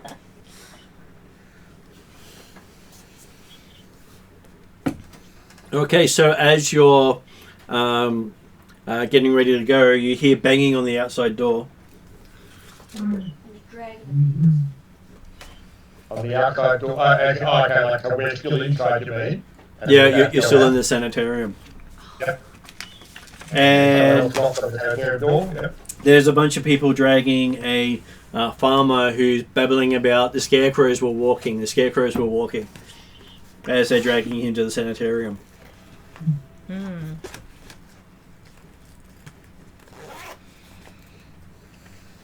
That's bad. Well, they goes out there room. And he's babbling about how they even ate the dogs. Von will ask the people bring him in. Where is this farmer from? Oh, he points off to the south. He says, off that way. Down by the old Hambley farm. So what happened? He's obviously insane. He's yelling about scarecrows eating people and dogs. So you found him like this? He was rambling in the middle of a field about it, and we thought better to take him a place where he can be assisted for his obvious mental concerns. You guys didn't I'm investigate sure to the see if... doctor will be able to. Sorry, go ahead. Oh, no, yeah. I was gonna say, you guys didn't stop to see if there were any injuries to any animals in the area? If there is, do you think we'd go anywhere near such things? I can barely handle cows and sheep. Based on the description of where they came from, is it towards the direction that we want to head? It is. Okay, yeah. Cool, I know where Hamley Farm is. He does. He used to get some of his favourite cheese from there. Marvellous. And I'm guessing you come on closer than Foxglove Manor. It is. You can probably get there in maybe 2 hours. Okay. Well, Doctor, it appears that the room might be occupied. He says, well, we'll go to Hamley Farm and check there first. Says good luck, and he's always got the door open for you in case you need to come and stay for a while. I'm feeling that's more likely for some. He has been keeping notes, and he should be up to date if you do need to come in for a while. 25 to kick quarter again. No way out. And you hear from the doctor saying, interesting. Corner made no comment or name. We looked at anyone. No, just saying that some people should be here. I didn't have to. I make assumptions for this situation. So you've got a guilty conscience? No, I make assumptions in the court. I was just not saying my name, but trying not to voice it out at the same time. I'm probably what's going on here, Quarter. I'm going with that, because the doctor's more interested in me than anyone else. No. Okay. To be fair, Mark, Yes. Gordon wasn't only thinking about I know, but still, I still think defense this situation now. Good. Okay. He's definitely a bit concerned about Willie at the moment, who apparently can talk to ghouls and has been asked by the master to come and visit. I'm not caring about a dwarf that, a gnome, is it usually a dwarf, that talks to ponies that run on the ceiling and also turning to fiery horses. Yeah, And rides non-existent ponies. Yeah. But the difference there, Mark, is that's not new symptoms. Oh, I see. Okay. He really got new symptoms. I'm gonna say, usually things have to be persistent. Or You know what you said within the party? And I feel it's like really me versus the rest at the moment, but it's okay. But it's okay. I'm probably back. He's got my back. It's okay. I guess Normal will try to talk to the farmer herself and just say, You're told his name is Maester Grump. Maester Grump. Not Master, Maester. Maester. I'll ask him, sir, you said that these things were attacking people and animals. Scarecrows that were attacking people. Their eyes were glowing with their claw hands. How many? He looks like he's trying to count on his fingers. At least 2. At least 2. And are the people and animals that were injured, did they leave the bodies behind? No, the animals didn't leave the scarecrows behind. Did the scarecrows leave the bodies of the people they attacked behind? He didn't wait and find out. He ran. He didn't want to be eaten by scarecrows. I'll give him a calming word and look to the rest of the party. He starts snoring not long after. And just say, investigation. Let's go. I would definitely agree that Hamley Farm is a suitable next stop. I go on time on a pony. Which I assume is a pony. I assume it's whatever it is, man. You can assume as much as you like. I do. I do this. At no point did it actually be the Sandpoint Devil, I'm sure. By now, I'm just expecting this time to happen, so it's okay. I'm so used to this after the last 4 or 5 sessions. Well, it's repeated amongst the party multiple times, and they keep forgetting that they don't have a pony. They've even been told by the person who gave him the horses, she never gave him any ponies. What are they talking about, ponies? In fact, in Cordo's case, he doesn't actually pay enough attention to Sparky to notice that sometimes she's got a pony and sometimes she doesn't. That's funny. It's not unusual either. Exactly. I was going to say. Okay, so as you're heading into the hinterlands of Sandpoint, you remember that this region is well known for its capricious gnomes, pixies, and other fae. So, from Gordo's perspective, I believe he thinks Sparky will be right at home. And Willie, and Doozer. Maybe. No, I've only got one gnome in the party. Oh, Harry understands. Harry loves to go. He's half dwarf, so he understands. But we've only got one gnome. Yes, whatever you think. No point trying to change your mind on you. So about 2 hours after your trip from the Sanatorium, the snow turns to fog. A thick fog. Eerie. Does Cordo still feel that he knows the way well enough to get to Hamley Farm? Oh, he used to go there many a time, so he knows it like the back of his hand. Which you can't see in the fog. That's cool. So I shall give him a survival roll to see just how well he remembers the back of his hand.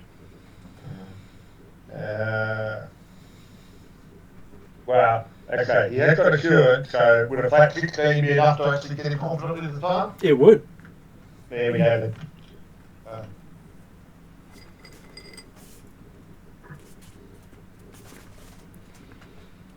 Okay, so you managed to make yourself there without any real issues.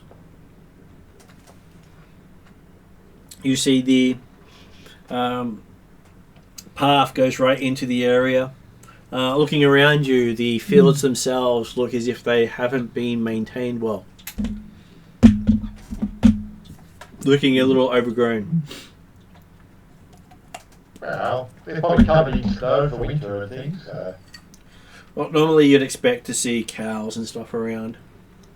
Oh, okay, right. While I get off my pony, tied up whatever we're trying to buy our animals like that. Well, I don't know if it's a farming for the buildings yet. Well, how far away would the building be from here? Do we know? Or I thought I would know. If we're seeing the buildings, if we're big buildings, that's fine, but I got the impression we're effectively moving through the farmlands. Well, as you reach the farm itself, you would easily be about 500 feet from the buildings through farmland. Yeah. Okay. And you also notice that the harvest wasn't done before winter.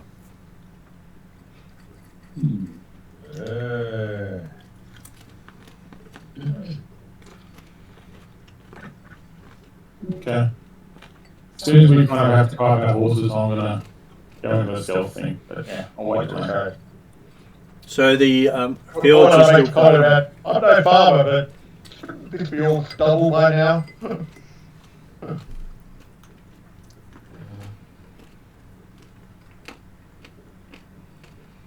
But yeah, he'll keep walking, keep the horse trotting towards the farm buildings. Mm-hmm. And as we approach, like within 50 feet or so, call out, "Greetings, anyone home?" Entire way there, you just hear your voice echo over the surrounding hills. Is there any smoke coming from the chimney? None at all. No light either. But hard to tell in all the fog. Yeah.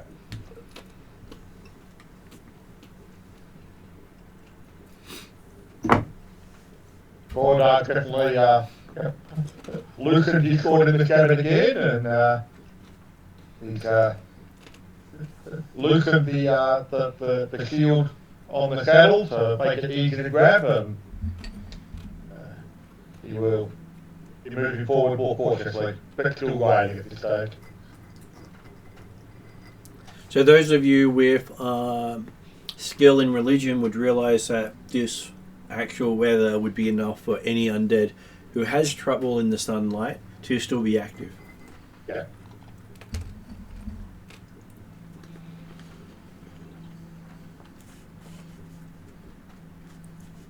Okay. What can everyone else do? I was gonna say I will call that out.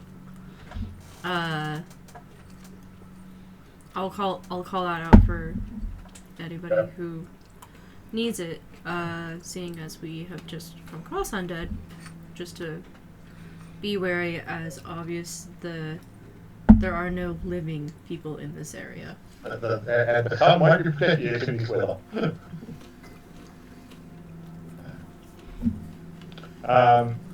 And above you, the fog starts to light up red as you think you're getting closer to sunset. Mm-hmm. Okay. Assuming that the corner will happily keep possibly speeding up the clock a little bit to get to the farmhouse. Okay. Hopefully someone will single point that around about the middle of the field. And we'll aim to dismount and strap his shield onto his arm and be ready to before we start deploying further. Yeah, once we dismount, I'd like to, Cordo's going towards the front door, I'd like to stealth around the back kind of thing. So. Okay.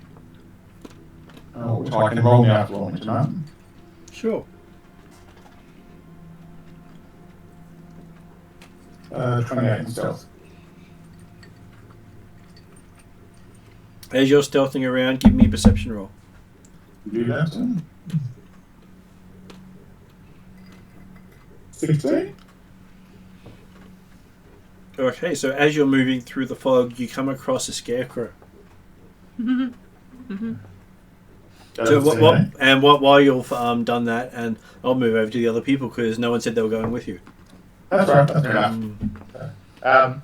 Cordar's also noting that his half-human eyes aren't as good as they used to be. He's going to draw his sword as a nice convenient torch. It's a flaming sword.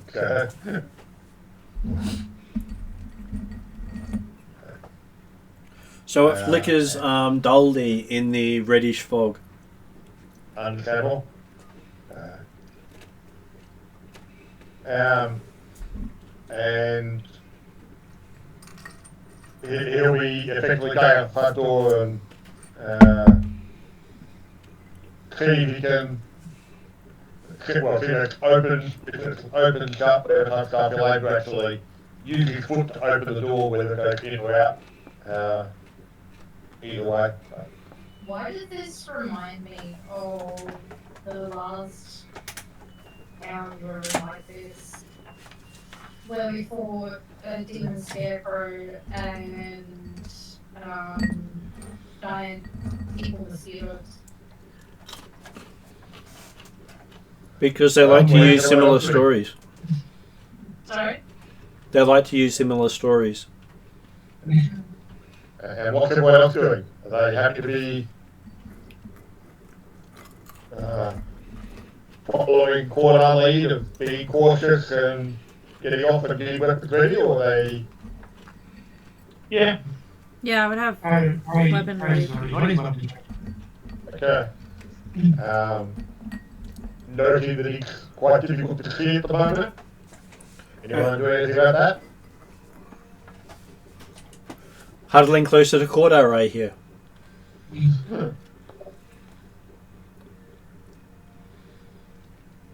Okay, well, Cordar, open the door when it goes in or out. So once you get close enough to the front of the building to make out details, you realise the door has been broken open. Okay. look inside without going inside at this stage? The inside looks a mess. There's So mutilated. There's a mutilated body just in the doorstep.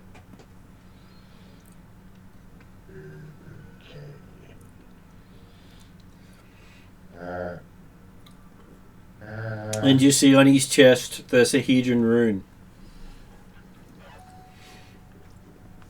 In his mouth is a scroll with the name Lord Willie One Kenobi written on the side of it. Oh no.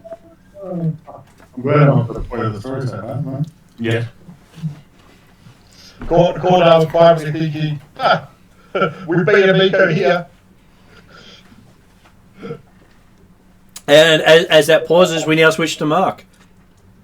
Time's 12, and I do see a scarecrow in front of me, is that right? You've been surprised by the Scarecrow. Does it see me? Yes, it sees you. Well, it's looking right at you anyway. How close am I away from the scarecrow? I don't know. You are 10 feet from the Scarecrow. It may be able to reach you if you move. Give me a will saving throw. I will? Okay.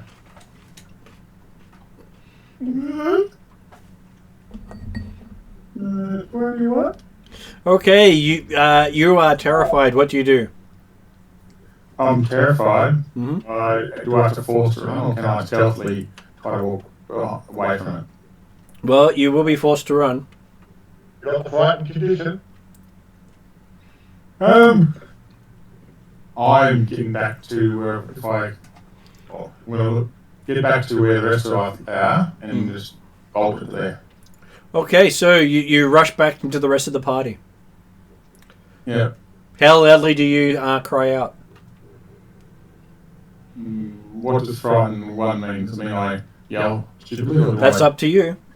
Well, I don't want to say anything until I'm happy with the team and then go, Scarecrows! Apparently the dwarf sees scarecrows too. Did the scarecrow move?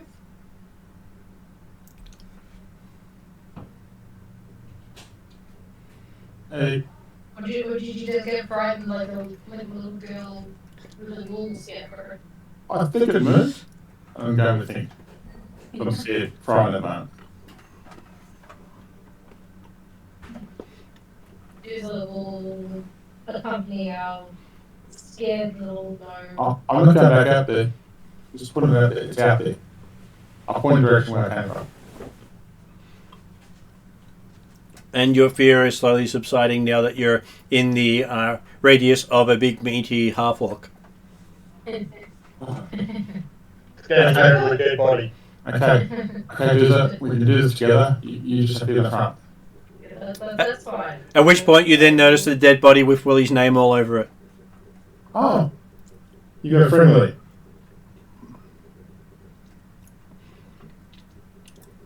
Willie's still stunned. So. I'm muted.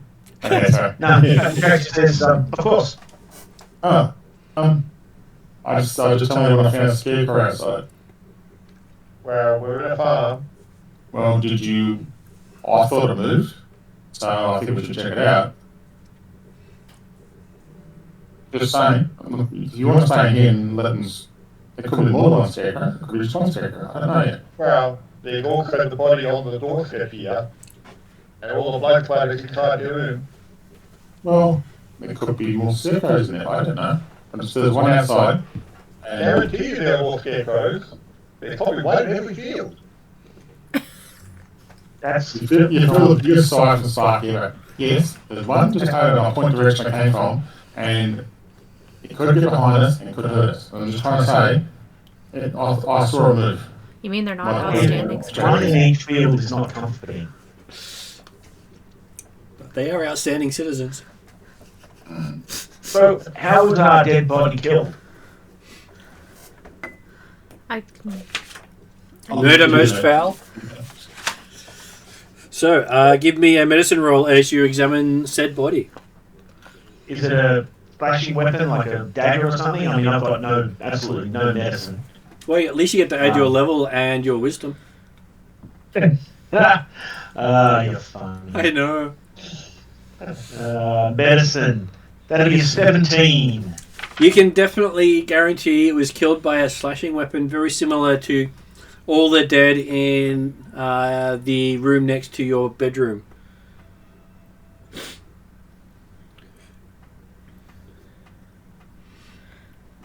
I have the forensic acumen feat, if that helps. Well, looking over it, this person was mutilated by what looks to be a war razor, which is like a barber's razor, except used in a lot bigger and used as a weapon of war. Because you can tell by the different angles of it that it's not a dagger or a knife or a sword. Right. Interesting. Uh-huh. And they spent a lot of time carving the Sahedron rune into its chest. If you want to know what it looks like, it's this symbol up here. Oh, okay. Okay, gotcha. It's why it's prominent in all the versions for the Pathfinder game. Yeah. I'm not taking any notice of the body, I'm just looking outside where that thing was. In case it comes through. Okay, Mark, give me a perception roll. Okay. Yeah, let's roll better than what I rolled for 2. Yes, I've upgraded that by 4, so that's a total of 20. Okay, you see the fog moving in that direction. It's moving. So, is Willie grabbing the letter, the love letter written to him? Sorry, am I what? Are you grabbing the love letter written to you in the dead body's mouth? Take the piece apart and Why not? Why not? What could go wrong, right? Are you searching the body as well? No, I'm just going for the letter. Yeah. Okay, so as you unroll the letter and read it by the light of Cordar's sword, it says, "I fear you. I hate you. You must fear and hate me as well. You may unmask me, so I must unmask you first. Your lordship." Interesting. Willie's got a secret admirer. They are the pinnacle of words of love. And Harry should know. Harry does know. It's a very spick kind of love, buddy, but you do you. Have you not seen Love 101 by Perry Hosser? No. Because he can't unsee it once he's seen it. Exactly. But clearly, yes, I have. Just ask User, who has seen Love 101 by Perry. Okay, I put the note away. Sorry guys, didn't do well in the book, so it just went straight to DVD.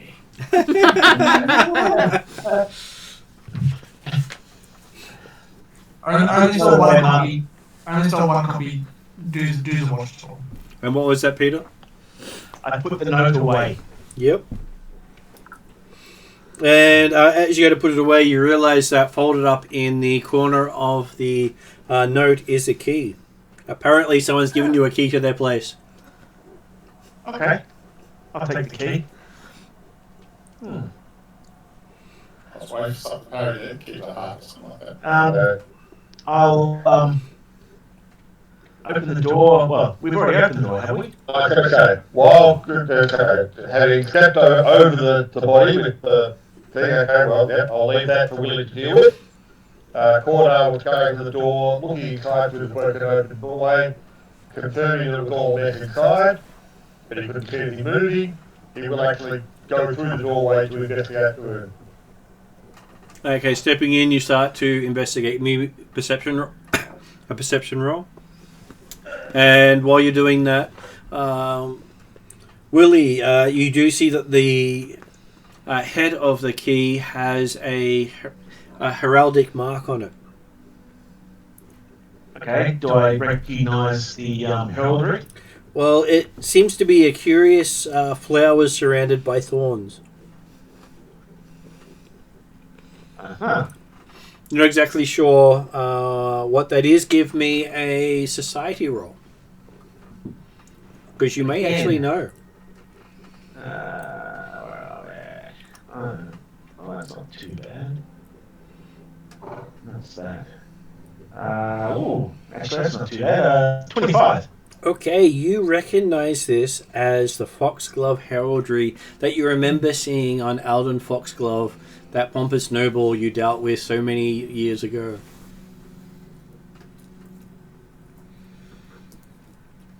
Right, a couple of years ago. Well, two years is so many, it feels like a lifetime. Especially in this party. Yeah.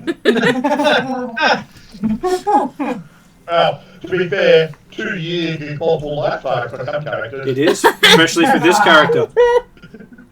Unfortunately, his character didn't do a till death do us part wedding. She knew better and did a different agreement with you. So even death will not separate you two. The key is obviously not for the door that's been bashed in, is it? It is not. No. Okay, yeah, it actually reads an early question, Martin. Perception check for a quarter of 22. Okay, having a look around, this place has been well ransacked. There's not a scrap of food or valuables left in here. Are there any other exits from the room? It's a one-room house. There are a couple of windows that you could sneak out, but beyond that, nothing else. Okay. And so only one door, like a front door and a back door? They don't seem to have the back door. The front door points towards the barn on the other side of the road, of the path they have for the farmstead. But they're not a rich family, so they don't have a multi-room place. Their entire house is one room. Happy with that. How many beds? 5 beds in the room. Okay. Or at least the remains of 5 beds in the room. We've only seen one body so far. That is correct.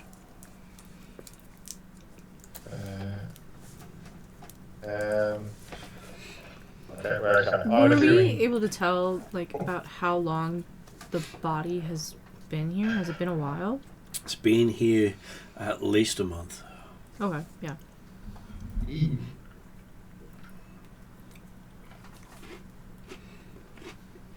But this is probably the more recent.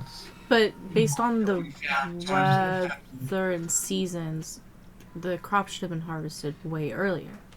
It should have been, but the body has been frozen for a long time. Yeah. Okay. And with winter, once it gets to a frozen state, you Then can't really tell how long it's been there for. Yeah, then it's there for a while, yeah.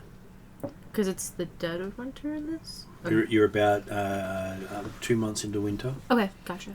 So you'd be expecting that it would have probably been killed maybe 3 months ago by the way the decomposition had frozen. Gotcha, yep. I know you probably didn't mean it, but seriously, the dead of winter. Hey! Great lineup of joke. Really? Absolutely. Hey, we all try to throw our puns in there as many times as we can.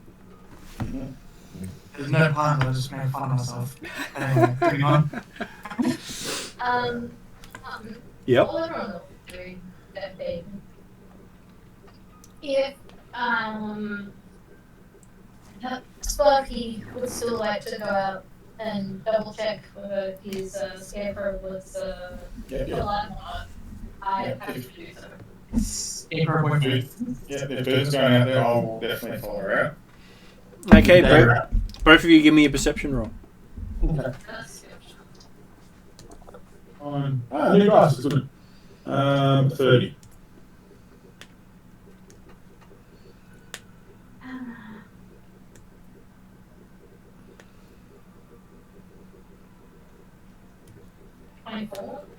Okay, both of you scout around the farmhouse, and to Sparky's relief, there's definitely no Scarecrow here. Is that exactly where I was before? You can even follow your tracks. There's no Scarecrow here.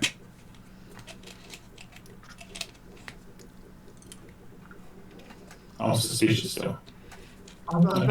You should be suspicious because there's no scarecrow there anymore. That's right. There's no tracks at all for anything on the ground or anything like that. That wouldn't. I could just survival check if you want me to.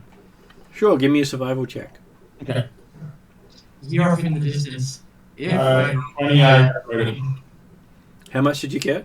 28 upgraded. 28 upgraded. Okay.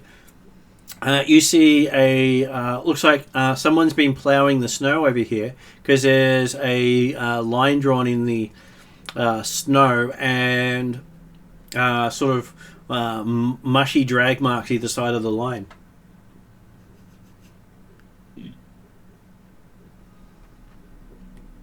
Okay. Almost as if someone's pulling a stick through the snow that they're attached to.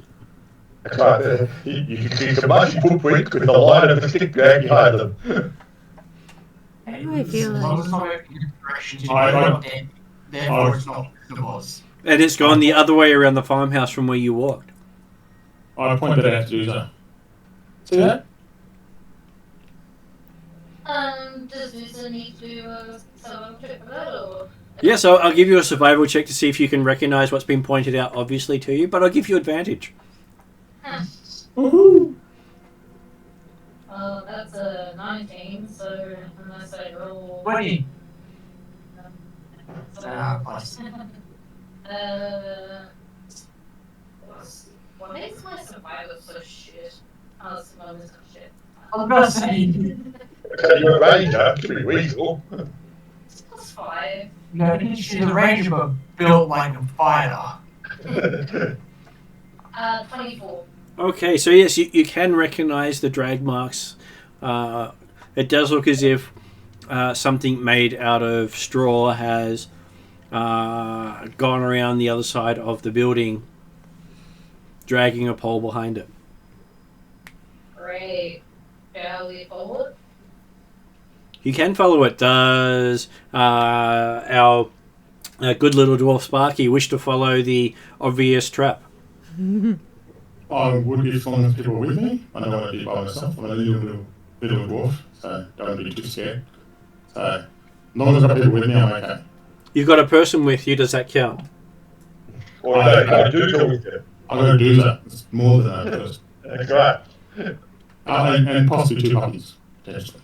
Do you consider the puppies people? I consider the puppies as good friends of Doomsday or Doomsday owner. The puppies are people. Not just Sparky. Sparky and the puppies don't get along. And if you're lucky, when you look over your shoulder, you might have a pony. Listen, that's I would encourage the DM right now. I don't need that. It's never stalking behind him. It's always on the ceiling when he sleeps. It looks down at him with red glowing eyes. I love that. And wakes up and there's not a mark on the roof. Yeah. Okay. I'll follow Doomsday and puppies. Okay, so Take the dogs for a walk. around the side of the house, you come across what appears to be a very trampled area with hoof prints everywhere, glowing red in the snow. And what appears to be lots of broken wood and straw everywhere. Great. I'm going to do that. Doomsday looks at me. We just go, oh, great. Then we walk back around. For somebody has me in the team, that's the possibly the pony, whatever the pony is thing. Yeah. It's Is the party still tied up? Yeah. of course it will be. I just look at it as like shrug my shoulders and I don't know what to say with this situation now. This is like just comes back to me in nightmares every night. Talk to the doctor, I'm sure he'll help. So I will give Doozer a will saving throw at this point. Sparky and Doozer is the exact same as Sherlock Holmes and Watson. I think.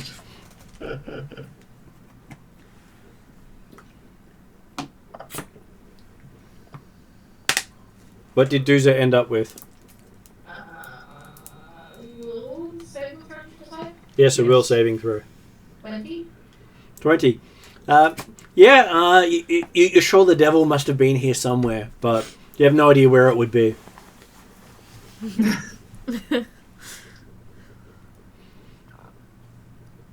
My little pocket gun.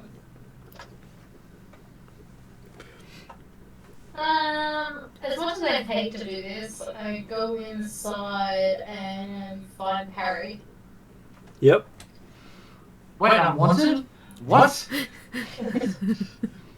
As the rest of you are standing out front of the farmstead, you see Dooza stalk right up to Parry.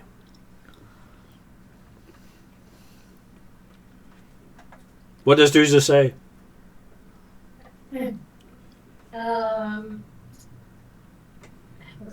I say, for starters, the little gnome Sparky is not lying. There is moving scarecrows, and there is also footprints, which I'm sure you know the connotations of. Sparky didn't go back with Dooza as well, just to have Martin's digging and experience now. So Sparky did not? Is that what you said? Sparky's still at the hook, because hoping Dooza's come back, so. Okay. Sparky all alone. Did you say hoof prints? Hang on. I thought you came back with Doozle. No, I didn't say I came back. No, you wandered off. You said, I hate to do this, but I'm going to go back inside and find Harry. You never said anything about bringing Sparky with you. I I thought we didn't came have to back go around inside. Sparky. You guys still outside. You wandered off without Sparky. But I It's not thought far. Not far, but you wandered off without Sparky. You probably assumed Sparky was coming with you. No, he's still around the back. no, but I thought he said he walked back with. No, I didn't say that. I was listening to what you said, and you walked back to see Parry, and I thought, I'll probably say you just to make sure, and I hope you guys come back, so. I wouldn't have left you, because I thought you said we both went back around. This is fun being on the in-person side because I'm seeing everything that's happening now. I'm just like, oh no. Yeah. That's okay. Oh, don't worry, we can see it too. The Yeah. amount of books that are coming out trying to find the creature that's going to give Sparky quite a scare. I'm waiting for a reflex, or will say. Sparky might be one in the same place. But yes. It's happened that way sometimes. Yeah. In reply to Harry, yes, I did say red footprints in the sand. Is it red instead of red? From your perspective. Yeah, that's what I was expecting. So, Mark, as Sparky turns round, he sees that. Okay. So, initiative roll for Sparky. There it is. Oh no. Okay. I'm kissing the dice right now, just putting it out there. Well, it's going to be lucky someday. Is Scream. That's 23. Look out, the Scarecrow might be trying to get a brain. Okay, so luckily I rolled badly. So, Sparky, you see in direction near you something quite horrific. Give me a will saving throw. Sparky got good eyesight. Sparky usually does. I do have low light too, so. But in fog. 21 in the will save.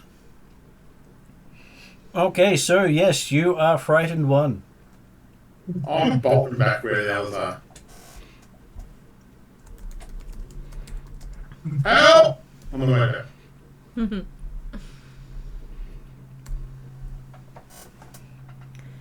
Would look quite scary coming out of the fog. Especially with all the glowy eyes and mouth. When Doozle realizes the help has come from outside, and that Sparky didn't follow Doozle as he would have expected. When does Sparky ever do what's expected? When does the party do ever what expected? Thank you, Josh. That is quite true. It's not just Sparky. I'm pretty sure at one point or another we've all done something completely Right. left field. I would suggest that every individual does exactly what they expect. That's right. I'm the rogue. It's just completely different what anyone else expects. Yes. I'm the one that's got to scout out stuff. I just seem to be in the middle of everything these days. Well, you did scout something out. I did. I was just hoping there was a doozer and two puppies with me at the time. That's okay. And I moved 20 feet at a time. No, else. It does. It helps quite a bit. I was about to say, poor Sparky being bullied. Like, I thought it was the Scarecrow who's 40 feet at a time, but hey, don't worry about that. I was going to do Bowman, rush the whole lot, whatever we do to get back to the party. So. Poor Sparky being called out for not doing anything. Like, listen, this whole party's filled with mischief and mayhem. We live on this. We don't do anything by the book. It's one of those games where they're not party, particularly evil, but Yeah. not particularly good either. Yeah. The Pathfinders are the ground between evil and good. Yeah, that's pretty fair. So, I'll give everyone else an initiative roll at this point. There is.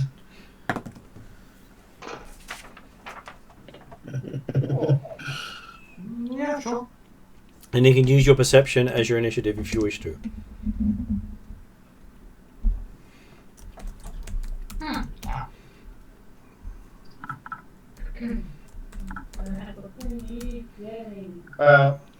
Corda was inside the farmhouse, basically taking a look, thinking, oh, 5 beds, okay, we're one short of beds, but that's not too bad.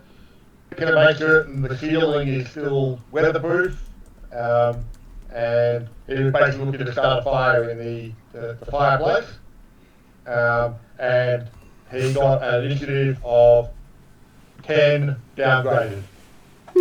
Okay, Gordy, look, stop. So he's busy with the fireplace, I'm guessing. Okay, what is Parry's initiative? 31. What is Duzar's initiative? 31 upgraded. Oh. And what is Willie's initiative?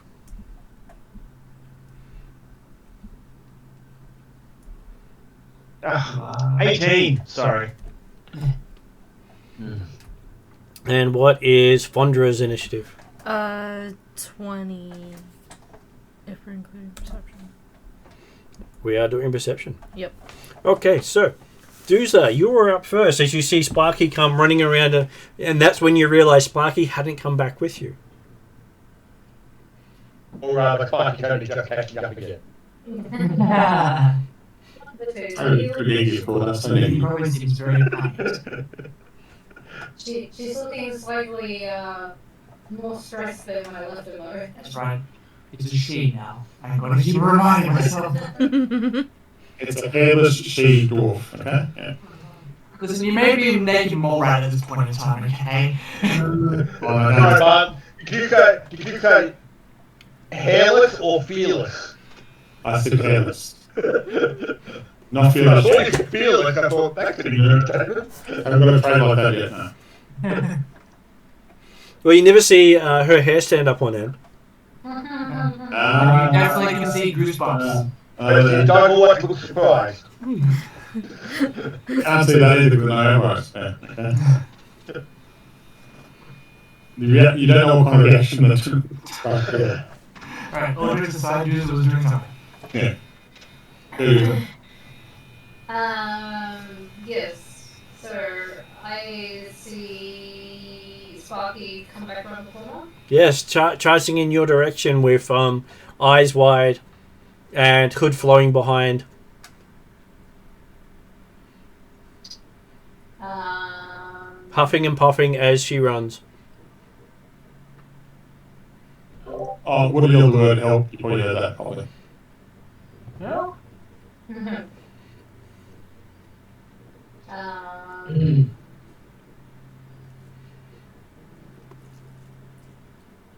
Jesus didn't get his answer from Harry, so he's not entirely sure what to do.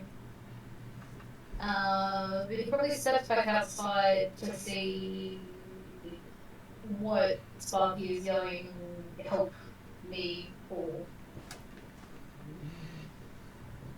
Okay, so give me a perception roll. You spend... this is your second action. Perception.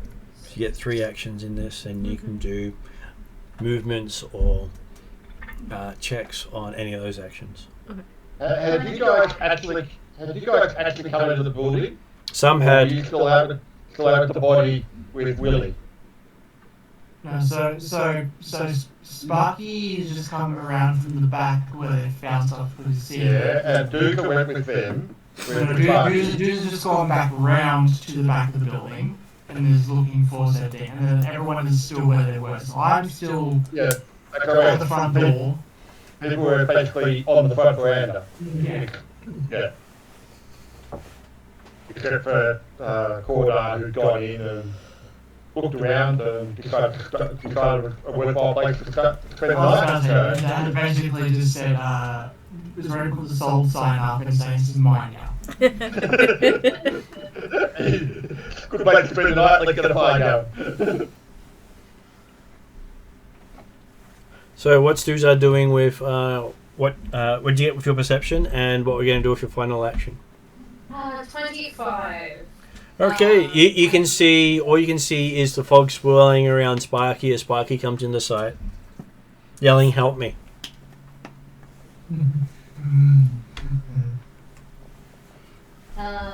Duza will probably use the rest of his actions as movement to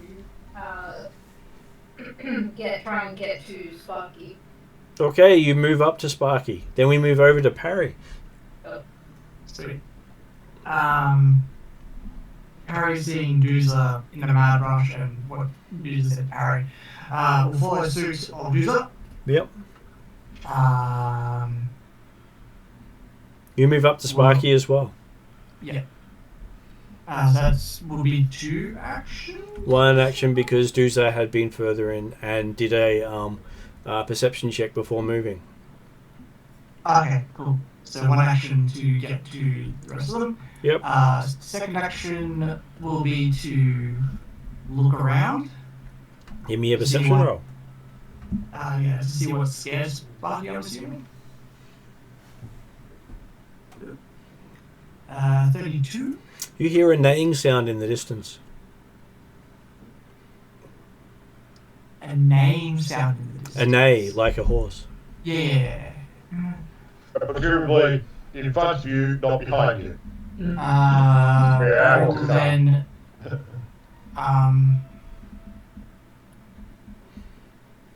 as a free action, we'll say 3 words to Sparky and Duza, saying, "I heard something," and then we'll move towards the name.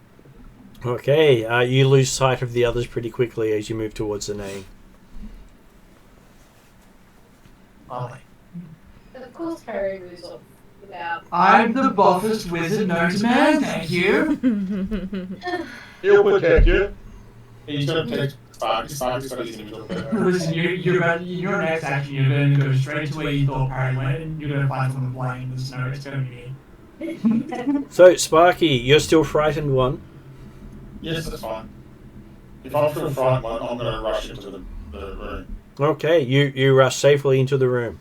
And once you're inside the room, you lose the frightened 1 at the end of the turn. Can I say, scary thing outside with your eyes? Yes, you can. Okay. You could have spent an action saying like, what you saw and then run off. Oh yeah, I'm doing that on the way first. I'm just saying, scary thing with red eyes, near where other thing was. And then I just shimmer the dudes looking that way. I'm running inside. What are you doing, Corda? Okay, what does Fundra do? You see that 2 of them have run off into the mists. And then Sparky's come around the corner and dashed into the room beside you, saying something with red eyes attacking.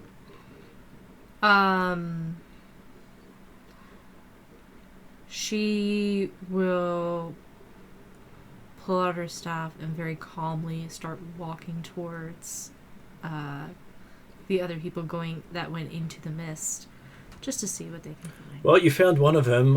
You found the half-orc. You don't know where the buffest wizard known to man is. She will stick with the half-orc and move together from there.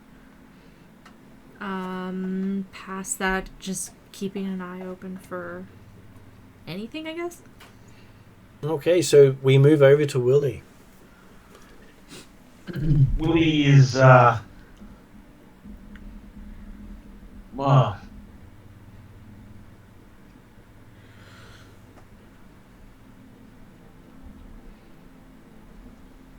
I guess Willie's going to wait until, I guess, things become more clear. Okay. Yeah, I guess I'm delaying my action. So as Willie delays his action, he notices it start to get a lot darker outside as the sun sets.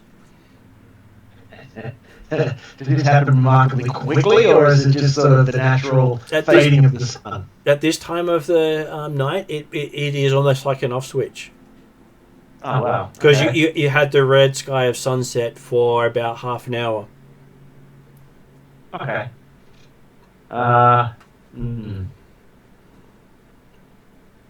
Okay. I'll enjoy the view. I'll enjoy the sunset. Well, you can't see it because of all the fog. You've just been enjoying the sunset. And now it's gone down, so it's over. Okay. The only light you can see is coming from Cordar's sword in the room behind you. Alright, I might move into that room to be lit in the glow of the awesome sword. And shut the door and bolt it and hope for the best? You are a little bit, yeah. Or you could just activate your wayfinder. I could, but then I've got to pull it out, and it just becomes a big thing then. Yeah. Okay, Dooza, all around you the light dims to nearly nothing. You have trouble seeing stuff around you because your vision doesn't work as well in the mist. No. Actually, I have low light, but not dark vision. Neither works well in mist. I was about to say it's fog. Yeah, no, I was just confused.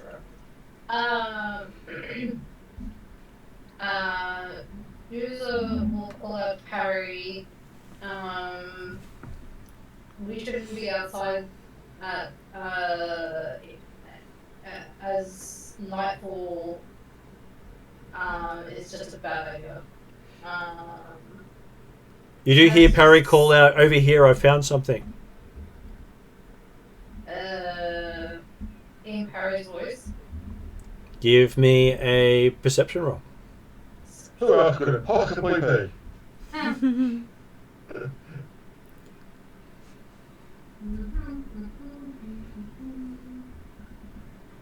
20? Yeah, it's definitely Parry. Sounds like a surgeon. Oh.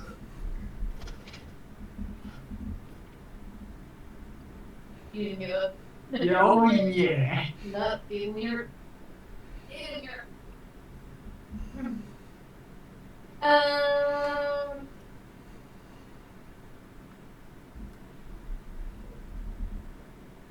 How far away did the voice sound? Sounds like it was only about 20 feet off in, not far from the direction he went.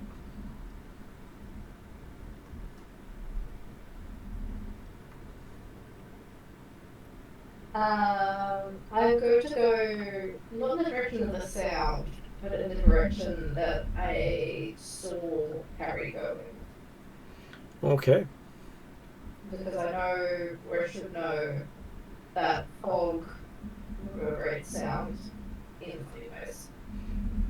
Yeah, after going about 30 feet, you come across Parry. Is Harry down? No, Parry's there. Face down in the snow, dead.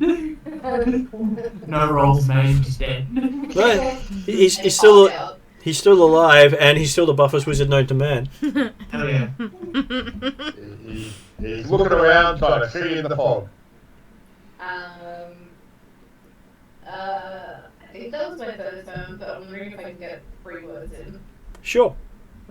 What was first? You called out to me. Hold out to you. Oh, then made the perception. Perception roll. Yeah.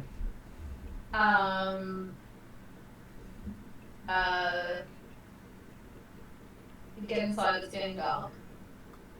Get inside. Just get in there. Okay. And then Ducky. And then we see the scene from Hoth in Star Wars. The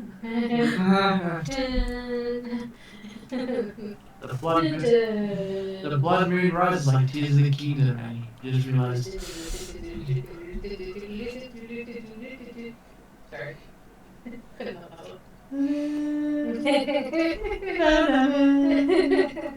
Okay, so Doomsday, you still have 2 actions left. Wait, what?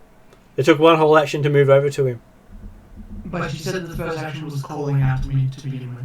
Okay. Yeah, so I had a called out, That's a free action. and movement. That should be 3 actions, right? Calling out a few words is a free action. Oh, so, but I can't do that twice though. Not really. Okay. Not really. Well, you're not supposed to be able to do it multiple times in a round. Otherwise, you can say you just keep using free actions to call out stuff. Okay, so I'll say my first one was a free action. So movement, telling Harry it's getting dark, and we need to go inside. And that gives you 1 action. Yeah, I will start trying and drag Harry back to... Sorry, what? Tell us what's the character's name again? Fondra. Fondra. Back to Fondra. Okay. Parry, does the Buffest Wizard known to man allow himself to be orc handled? As always. It doesn't happen very often. This is new territory for Harry. Well, no. It doesn't happen very often outside of the bedroom. Well, they did take a room together last session. Harry is very pleased about what's going on. Okay, so Dooza does notice Parry's temperature seems to be rising. Hey, Brian Gord. It's getting hotter. I couldn't go any hotter, but hey, it's getting hotter. I try and ignore it. I willfully put my hands up for you to grab me. Handle me harder, Doomsday, please. Treat me rough. This will probably like try and think about the wrong people. Okay, so like a child. This is exactly how I'm training. so Dooza attempts to lift Parry up like a lumpy ball and ends up in this soft embrace. Oh, hell yeah. Just why? Harry will caress you in his face. Oh, Doomsday, I never knew you liked me this much. It's Parry after all, and he doesn't mind being picked up by a strong, muscly type. Juice is just like wants this to be over. It's completely crossing. And I'm sure that puts a bigger smile on Parry's face. Oh, probably. Harry's taking notes for his girl later. As we have the bodyguard moment as you carry Parry back to Fondra, who gets that image of the big burly orc with the wizard caressing the face slowly. Yeah, absolutely. As opposed to the orc throwing the wizard away in disgust. Well, I still want Harry to come with me, but the look on Juice's face is not fun. You can see that the wizard is pleased. Juice just got like this look of like, Why? just absolute disgust. I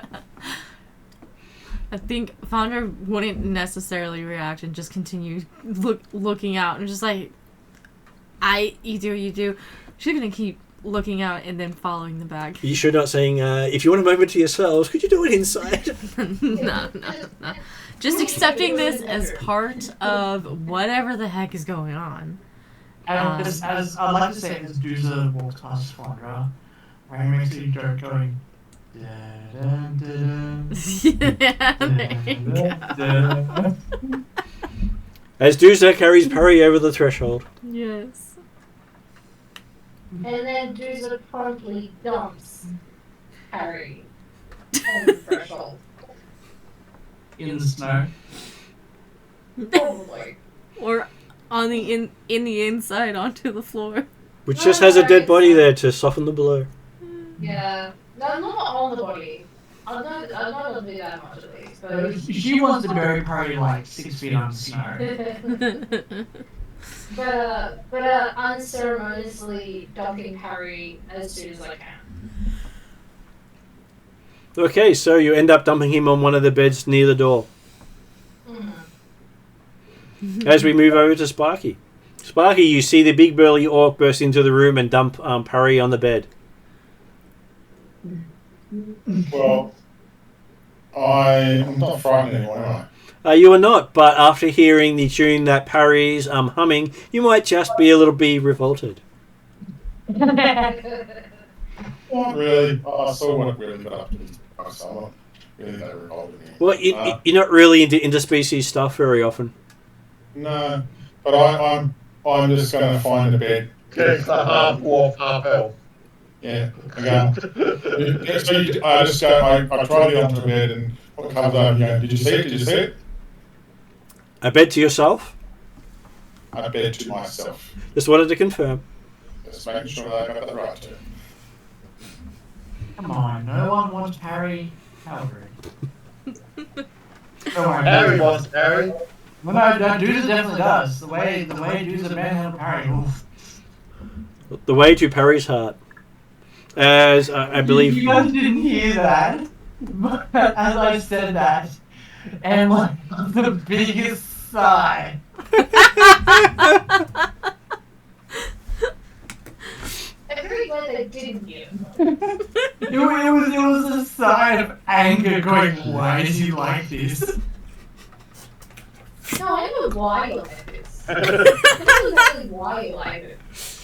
I'm built different. Hey, Parry's all about free love. He doesn't charge at all. Hey, Harry's all about equality. Just putting it out there. And I believe Fondra at that next stage can follow them in. Yeah. Not sure what's going through Fondra's mind as seeing... Fondra is just like, there is a reason why I was sent as oversight here. So, yeah. She will, I think I'm the last one in, so she will just make sure that the door gets closed, take one last look before everything is closed up, but then just knowing stuff is out there. Yeah. Harry requests a sock on the door, please. The door was quite damaged, so I don't think really close it. So. But yeah, I don't know about close, but at least like try to Push it to where it's as closed and secure as what is possible, I guess. So as you push the door over, you hear the neighing outside. No, By people's horses.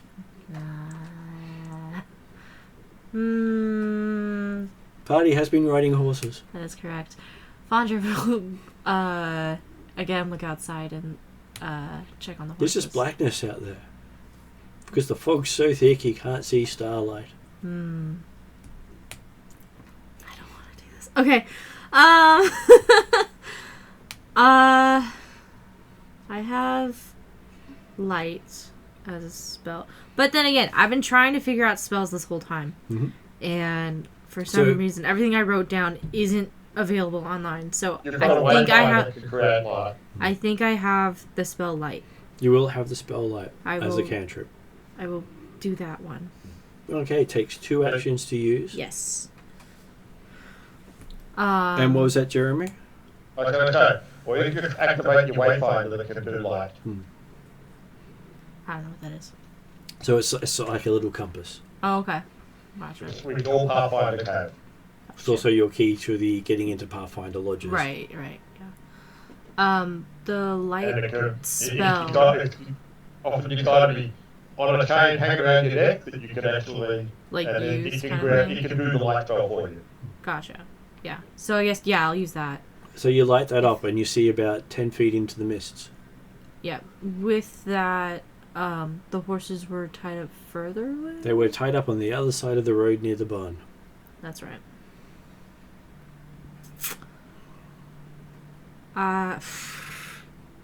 Kesley doesn't want to do this, but Fondra would. Okay. Or would you rally some people to help you? I will state there is something disturbing the horses out here. I do think we need to take care of this. Which would be the end of your actions, and we move over to Willie. What does Willie want to do?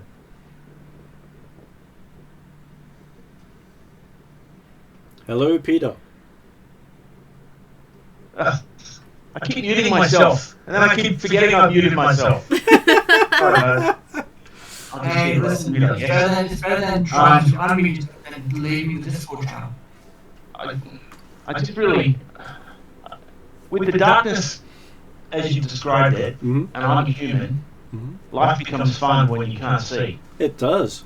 So I want to hang around with Otehr and his flaming sword, so I don't have to necessarily hold my wayfinder out to use the light. I even avoid that this is flaming sword.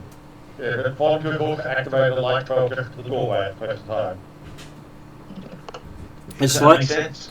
so Fondra's light is lighting up more than Cordar's sword. Oh, really? Yep. Yeah. So you've got candle to torch. Okay. All right. Well, that's good news, I guess. Okay. Does Willie move over to the door?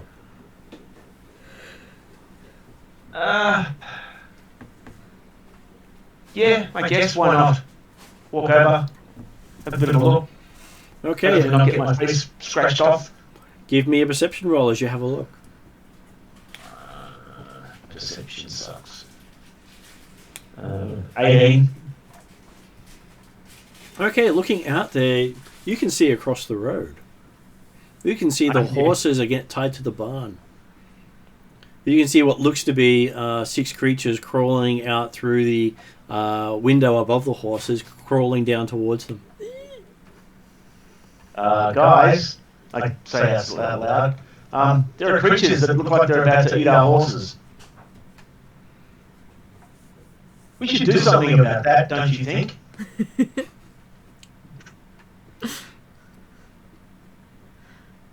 I was gonna say, like, next turn, Fondra's running out immediately towards it.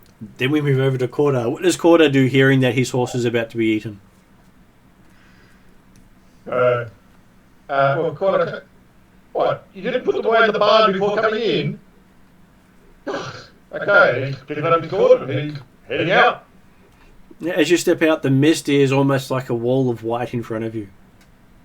He will activate his wayfinder, and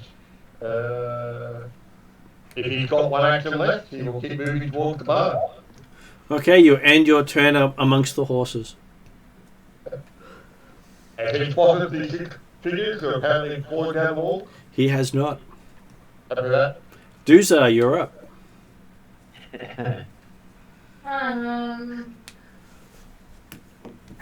User will also go out after.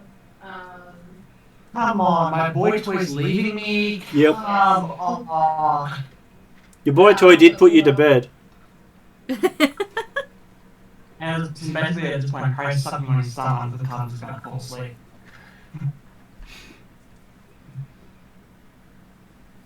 Feeling nice and hot knowing that dudes have put him to bed. and it'll be walking tomorrow.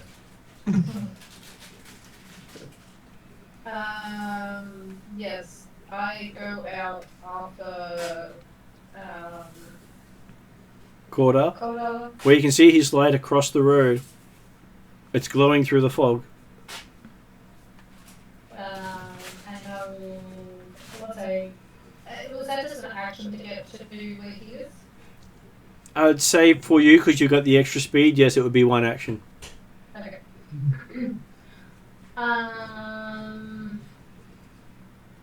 Can I do a perception check to see if I can see these 6 figures crawling down the wall? You can. Give me a perception check. 6 feet scrolling, 5 horses dead.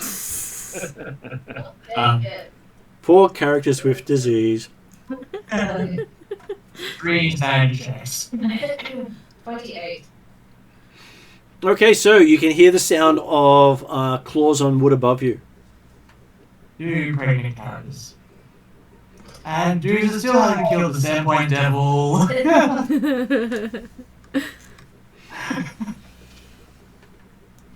On the 7th day of campaign, GM gave to us.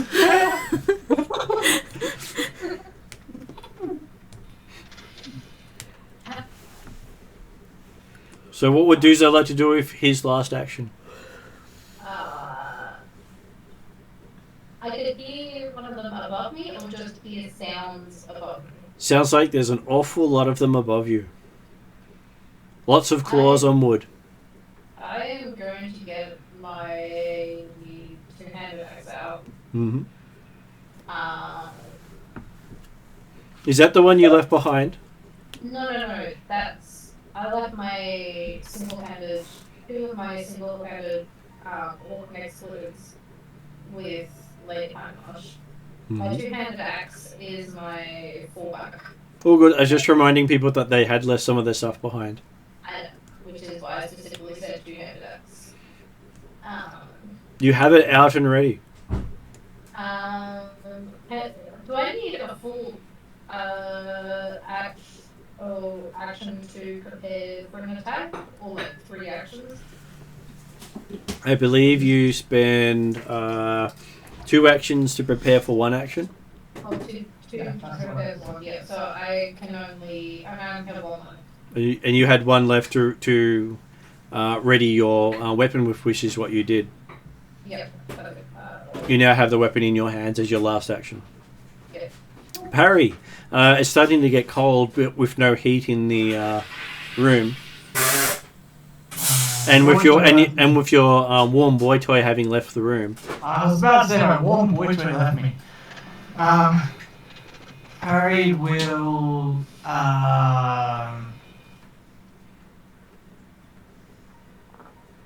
Perry definitely heard what Willie said. Perry saw that Cordar and Duza left. Perry will go towards the horses. Mm-hmm.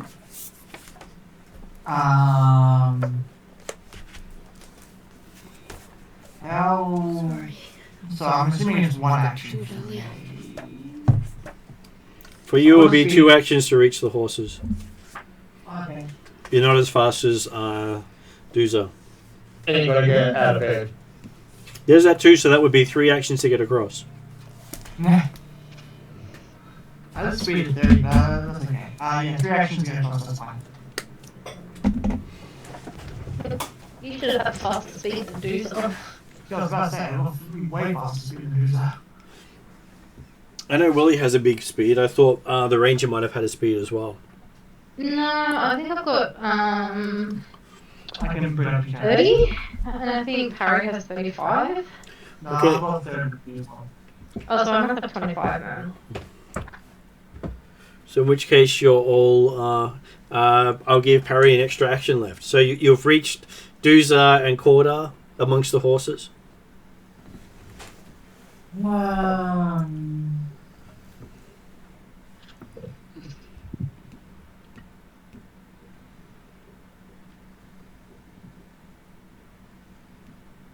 Harry will do a perception check to see what Harry can see and or hear. Give me a perception check.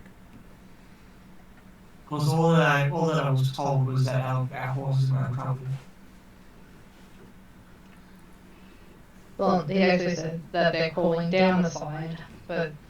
Well, so I got a 32 to see and or hear what is threatening our horses. Not only do you hear the big orc's heart beating rapidly beside you as you arrive, you hear the claws and dragging along the wood above you. Interesting. Okay, cool. And you also hear a what sounds like a hoofbeat. As we move over to Sparky. You've all the light sources are leaving the room. Now, can I have a free exit myself out? I think there's one still in the doorway, isn't it? There is one in the doorway, but all the others have left the room. Yeah. Mm-hmm. That's it, I think, to myself. All of them. Anyway. Okay.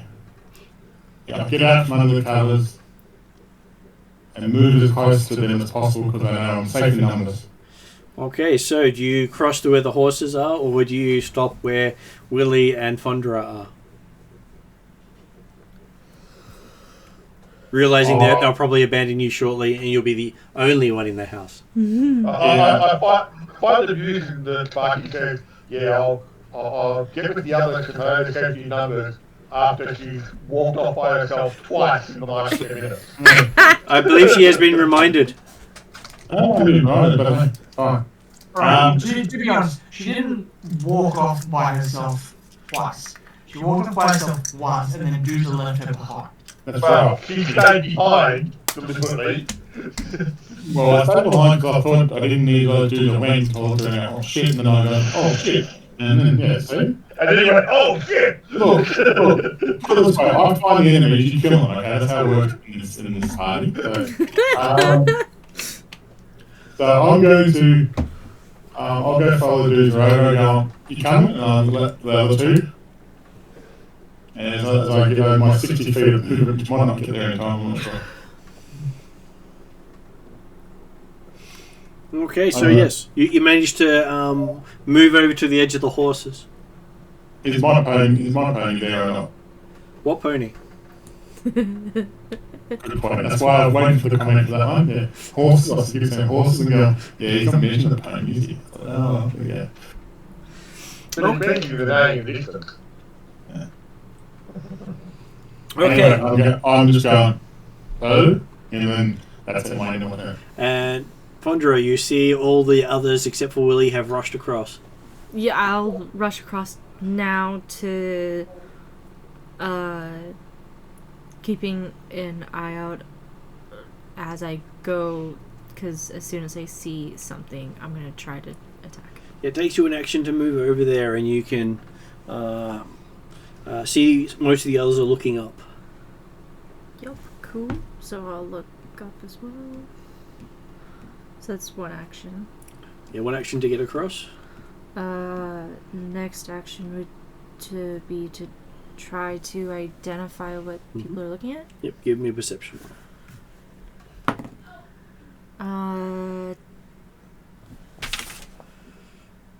It was bad. 16. 16. You do hear the others around you all panting a lot, especially Parry. Parry is panting quite loudly. You're not exactly sure why Parry's panting a lot loudly, but he is eyeing Dooza far more than anything else. So I can't see. Harry just wants him to feel his breath on Dooza's neck. There's just one, basically Harry wants Dooza to acknowledge him. Okay. I think I'm out of stuff to do, so I will stand between myself and a couple horses near me defensively. Okay, you have yourself readied for punch something if they come into range, or hit them with your staff. Yeah, because everything takes More than one action. So I just have to be ready defensively. Mm-hmm. Okay, so that brings us to Willie. You're the last one in the house. Yay, lucky last. And you can see the 6 ghouls slowly crawling down the farmstead towards the others. Kept the cold dark on your area. Oh, you can see them clearly from his side. As I rush over, I am providing tactical information to the party. There's 6 of them. They're climbing down the wall towards you. They're 10 feet, 15 feet above you, etc. Yep. Whatever it is. And then as I'm moving across, I move at 35, so... Takes you a single move to get there. Cool. And I guess as I get there, I'll stand near Sparky and, guard up. Okay. As you guard up, you see a winged horse walking down the side of the barn and start kicking one of the ghouls quite nastily from behind. A winged horse. What kind of wings? Bat-like wings. It's not breathing fire with big fiery eyes and fiery breath and just a whole lot of fire theme going on. It does have that, yeah. Don't worry, the pants in the relationship has arrived. Okay, so you hear this really bad squishing sound as one of the ghouls seems to leap at the party and miss, and almost squish right into the ground with this glowing horse print in its backside. Can I have a free action saying, really? And the question mark at looking at the horse? Which horse? You can't see a horse besides the one you're standing amongst. No, the thing which used to be a horse. Or, you know what I'm talking about here. You can't even see where the ghoul came from. He just came flying through the mist and land beside you. Willie is the only one that call a fiery horse. I'm just going to say in the direction of really. Just a free action if I could. So. Okay, so as you say, really, something comes down and lands on top of you. Oh no! And you get hit for... I remember this sounds like good. 6 points of bludgeoning damage as you get a ghast to the head. Ghast to the And head. on the top side, you save the gas and taking 2 points of falling damage. As you feel its neck snap as it hits you full on in the face. I much move like I can. I put a thumbs up towards where it flew from. That's all I got. That's all I'm going to do. And in the back of your mind, you get the words, challenge accepted.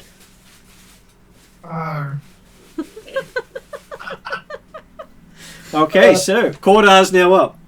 I think Aside from 2 that have fallen onto the ground in the vicinity, can he see any more climbing down the wall? Yes, you've seen 2 of them have come into sight, crawling down the side of the barn. Haven't noticed you yet.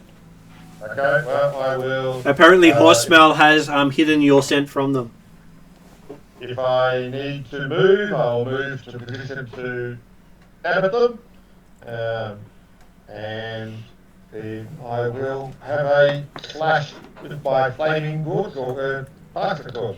Okay, give me an attack. It takes 1 move to reach it. Okay.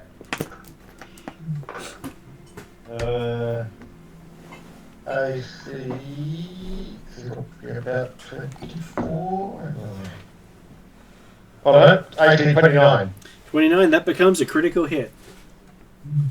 So in this game, if you get 10 above the armor class, it's a critical hit. Okay. And if you get 10 below, it's a critical miss. Oh. If you get a natural 20, then it becomes a card critical hit. Oh. Or a natural 1, a card critical failure. If it is Interesting. also a critical failure. It has Right. to be a critical hit with the natural 20 or a critical failure with the natural 1 for it to get the card. Otherwise, it just upgrades or downgrades it. Interesting. So 26 magical slashing damage with 9 points of persistent fire. Okay, as you strike into it, it just burns up into ash with your stroke. Okay. Is The other one's also Yeah, well- within range. range. Okay. That's not exactly a good attack.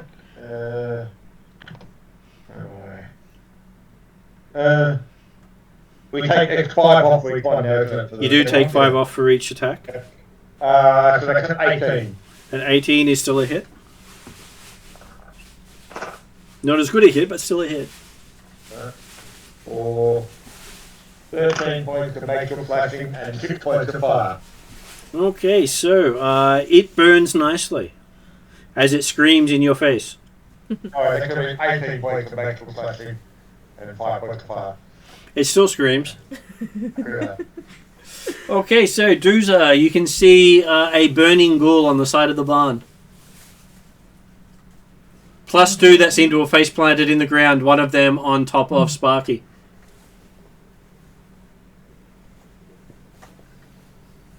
You also notice you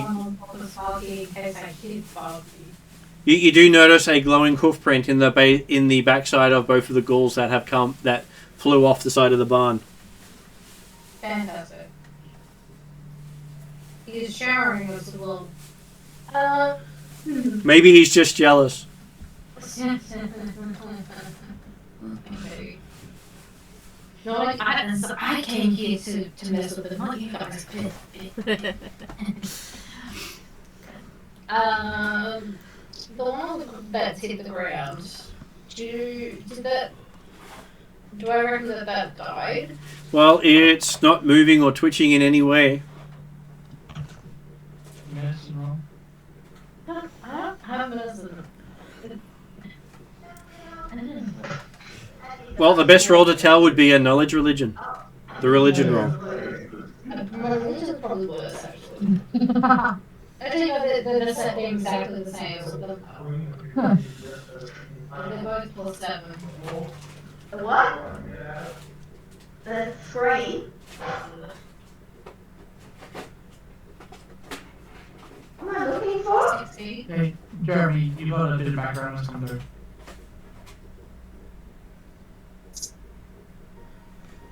Okay, so what these dudes are doing? Medicine or religion roll, they're both +7. I rolled a 16. Sorry, I rolled a total of 16. Okay, so looking at both of them, they do appear to be dead. Not just undead. Oh. Okay. I suppose I can't reach any of those that are coming down. can I? Well, there is one within reach on the side of the barn. You could do a single move to reach it. Sure, I'll do that. Okay. A spring! Okay, Jeremy, we can hear your microphone quite clearly. I don't see a spring. Jeremy's away from the computer and doesn't realize he hasn't moved. Yeah. Let's see, can I mute for him? You should be able to. Yeah, There we go. We won't hear him for a little bit, and then I'll unmute him in a moment. Okay, so we'll have M. You recognize them both as dead. You can move over to the last one, and I can give you an attack roll. You get one attack roll.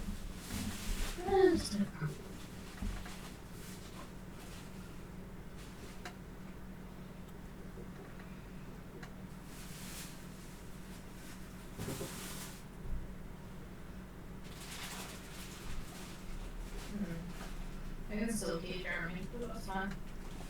I muted him on this side. Jeremy.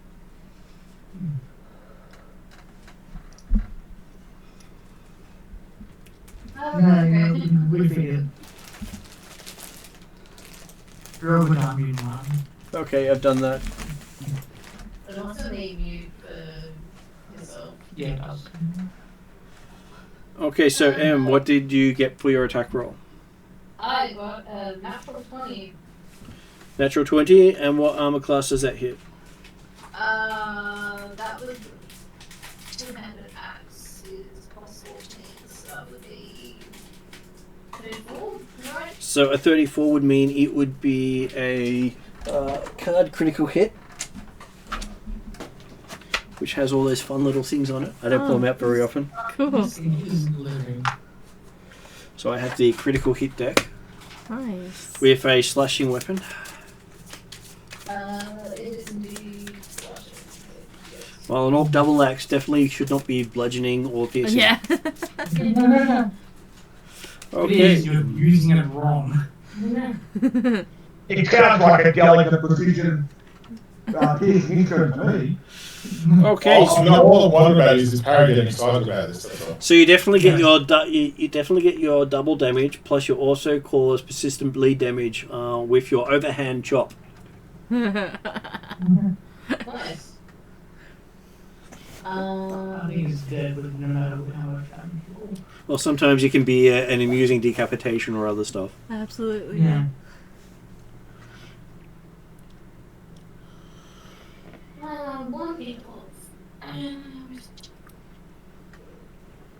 No. Though it can also be amusing minimum damage. Oh, gotcha.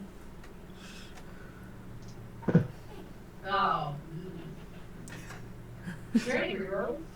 Can I reroll damage? No, you can't reroll damage.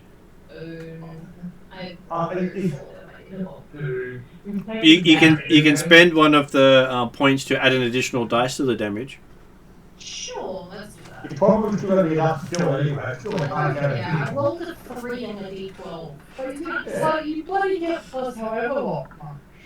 I get +5 and then I doubled. Exactly. So what, you're looking at 16 damage at least.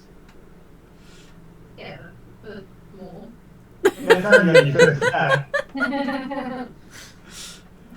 You literally did as much as quarter on that one, you realise, almost.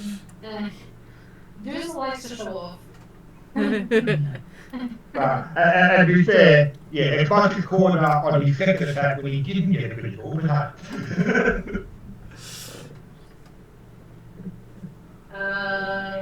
So that would be a total of 40 damage, I think. Okay, so you hit it and you see chunks of wood go flying as your axe buries deep into the side of the barn, breaking boards and putting a big hole in the side of the building. I'm happy with that. There's nothing wrong with that, right? Duga, we want the barn in one piece so we can have it as a safe place for the horses to get out of the weather. We can patch it up, it's fine. And Parry, you got to see an amazing show of strength by Doomsday. Just for your benefit, of course. Alright. What would Parry like to do next? Attempt to pin Drooza.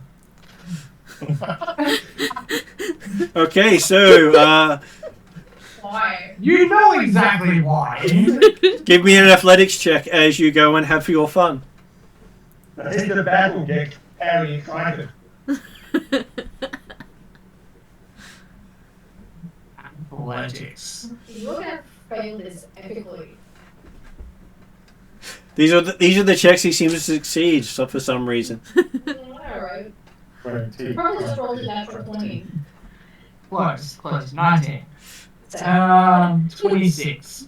26. What is Doozar's athletics plus 10? So I have plus 14 on athletics, so it'll be 24. In you! Parry leaps on top of Doozar and grabs him from behind. What does Parry do next? Gives Doomsday a big ol' kiss. And as your last action? I was gonna say, isn't there any way I can, like, combat? As the bonus action, we'll say to Doomsday, that's all you're getting, big boy, and we'll get off Doomsday. If Doomsday didn't have PTSD enough with seeing into Parry's brain, this is just like the icing on the cherry on top of the cake. It's a beautiful cake, by the way. Yeah. And Parry's currently out the top of cherry. Which brings us to Sparky, who just witnessed all this. I just look at both of them going, I still got something on top of me, but no one's even bothered to take it off me. They have not. Apparently, you like the bottom. Parry didn't want to interrupt what was going on over there. And I was like, in my mind as a free action, I said, okay, you got your point, you won, I'm going to say like, yeah, in free one. You did check to see if it was dead first. I pushed the thing off her. Yep. So he did check. He did check. There is that, sickly sound as its skin peels off yours, making lots of noise. Yeah. I just shake my head at the two rocking in the corner, and I just go, okay, You Yeah, do well- realise you probably wouldn't have seen any running because Harry was technically off Doozer by the time you got up. It's possible, yeah. was But, like, he was on the ground, like, basically next to me. He had the Yeah. perfect view from the ground. Beautiful. Add to the journal. and to my chest tattoo, yeah. So I go, okay. I help you to your feet, Sparky. Yeah, I'm kind of like going, I'm just gonna stand in the middle of everyone and just raise my shield kind of thing. So I don't want to go anywhere near anyone. I don't want to go. And I just have a mental thought back to this thing that said, challenge accepted. Said, you've won the challenge. I've got your point. Okay. So, Ponderer's turn. I guess first things first, I would just, double check. There's no other. I forget. You heard that there were 6, and you've seen 4 go down. That's what I figured. I would like to look Oh, for the yeah. other 2. Okay. Did 5 go down? No. Caught out and killed 2, he just damaged 1, didn't he? Yep. He killed 1, damaged 1, and then... And then Doozer overkilled that one. Yeah, Yeah, okay, over that. by a lot. So yeah, Fandra will look for the other. Look up for the other 2, I suppose. Okay, you see one has dropped amongst the horses. I will immediately use acid arrow towards it. Mm-hmm. I haven't done magic in a while. So for this my case, spell it attack would be roll- your spell attack roll. Okay. I can look up acid arrow to make sure I've got all the right details. What did you get on your attack roll? 26. 26 is not a crit, Okay. which you can crit spells Right. quite well.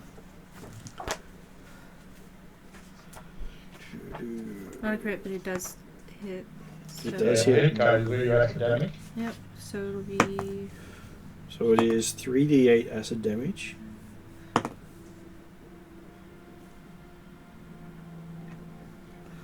Um, 7 immediate damage and 4 persistent acid damage. Okay. You seem to have hurt it as you hit it with that. That leaves you with 1 action left. Because that is a 2-action spell. Yep. It's not within melee range of me, is it? It is not. That's what I figured. You could move if you wanted to make it melee. Yeah, I was gonna say I'll move closer to try to protect the horse as well. Okay, you move. You can move into melee range with it. Yeah. Because you don't have to worry about being paralyzed by it. Yeah. Because you're an elf. Yes. Which brings us to Willie. You've helped Sparky up. Yep. You've seen Fondor throw an acid arrow amongst the horses and rush in. Okay, can I see the other 2 that are left? Where you see Fondor rush in, you can see one's on the ground amongst the horses, looks like it's about to attack the horses.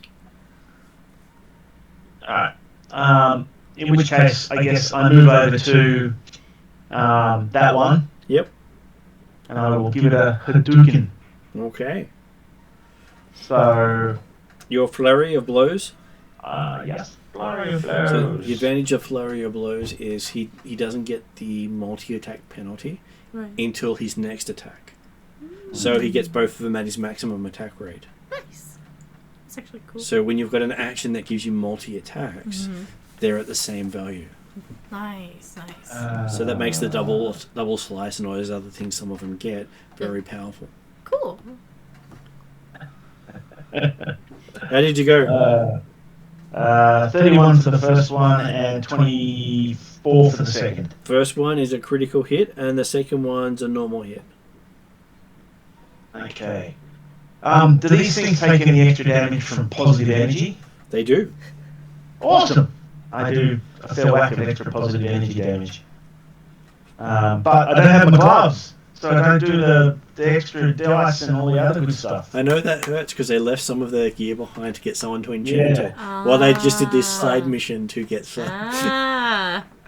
I'm assuming the energy damage doesn't get doubled. The energy damage does get doubled. All damage gets doubled.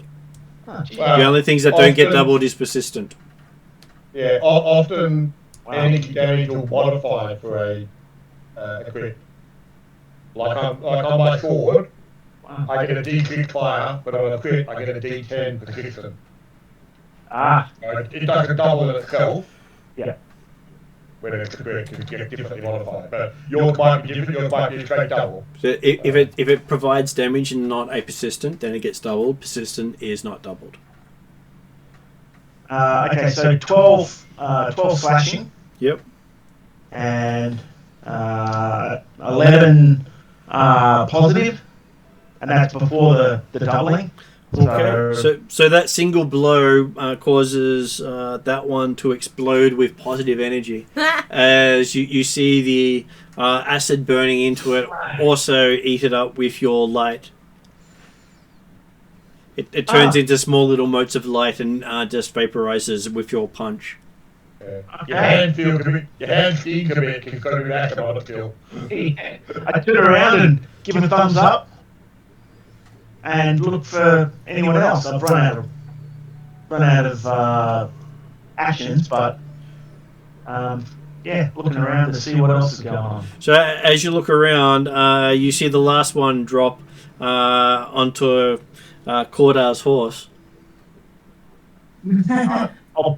As a free action, you get 3 words. Yep.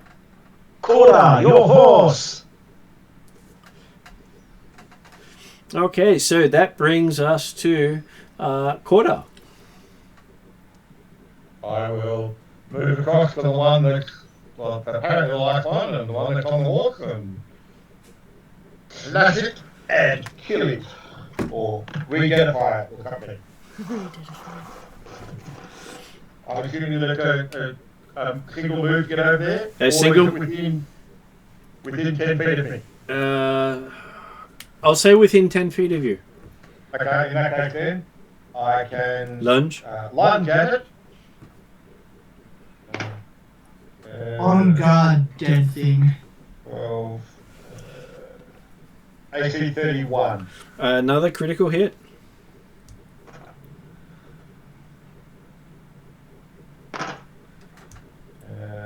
Eight, 11, 16.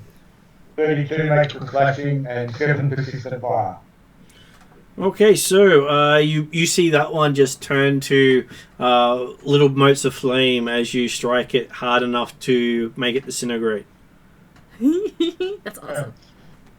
And Then everything starts to get quiet around you as you think that's the last of them taken down. okay, I'll basically use the last couple actions to, well, first action, look at it, make sure they can't see anymore immediately, and then third action will be to get to the horse and quiet it and make sure that it's not hurt. Okay, there are claw marks on it, but it doesn't seem to be hurt. Yeah. You don't think you got a chance to bite? Yeah. A ghoulish horse would be rather unfortunate.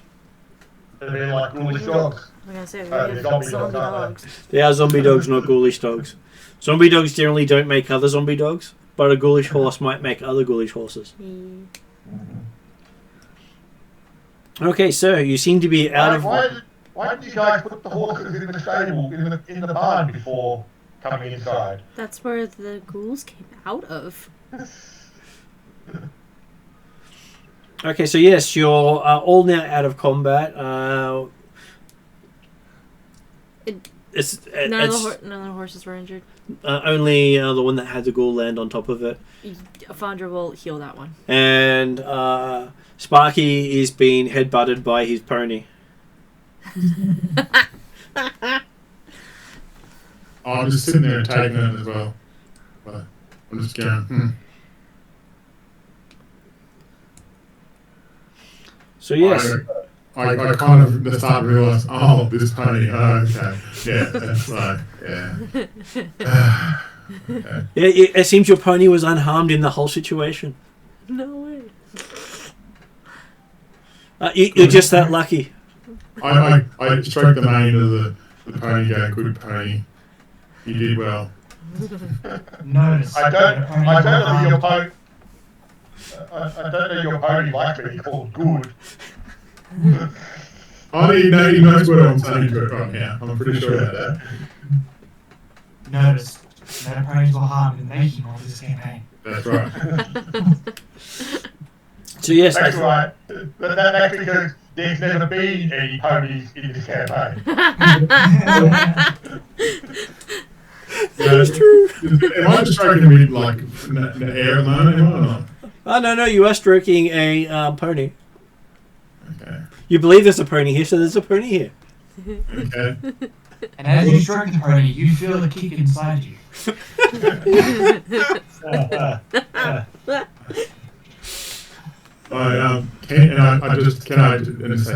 you look after the rest of the horses tonight? And you can whisper in his ear. So I'm sure you're very persuasive. yeah, that's right. I'm just trying to think of we don't want any more kind of cool coming out. I thought we've got a pony that turns into a flying nightmare that just kills things, and then hey, you can look after the horses. So, that's what I'm thinking to myself. So. Okay, that's the excitement. Get back inside. And still not barn your horses? Well, that's okay. We She should won't go back inside, but Corda is having quite the horse. He'll then open up the barn door and have a look inside to see if there's any fuck with the horses, like any stores full of horses, and or confirm that, hey, there's nothing else in the barn. Okay, having a look through the barn, it looks as if this is where the ghouls had been nesting, but the stalls seem to be still serviceable. Okay? So the ghouls leave a nasty smell or mess that's going to disturb the horses. Well, they're only using part of it. You could use the other part of it. Okay? And you also notice that the bit that they've left untouched has a weathered figure made out of stone, about a 12-foot high stone head, depicting a helmeted warrior. Do we recognise the symbolism? It does have the symbolism of the Sahedron rune, but it looks well weathered. Okay, so it's not something that the ghouls have marked it, or the killer of the farmer didn't put the heat on it, it's always been there. Well, you'll find that rune all over very soon. Yeah, that's okay. As the symbol of Vudu, that idea, yeah. So, as you put the horses to bed for the night and go to the farmhouse, we might end up ending the story there for tonight. As I'm sure you can have something more horrific happen in the morning. No, I'm looking at the pony plus that statue, by the way. So. Since there's only actually 5 beds in the farmhouse, Corda's going to say, well, actually, I was gonna say, if Fondra's there's staying with the around, horses. I'm going to be, I'll sleep in the barn here. So the two of you stay with the horses and send the rest of... I will interject on that one and say, don't worry, Corda, you'll definitely have a bed. Doozer and I are sharing.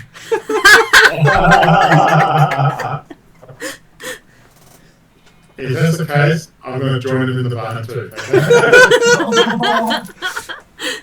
So apparently you have the honeymoon cabin to yourself. And music volunteer. The BT and Parry, yes you can.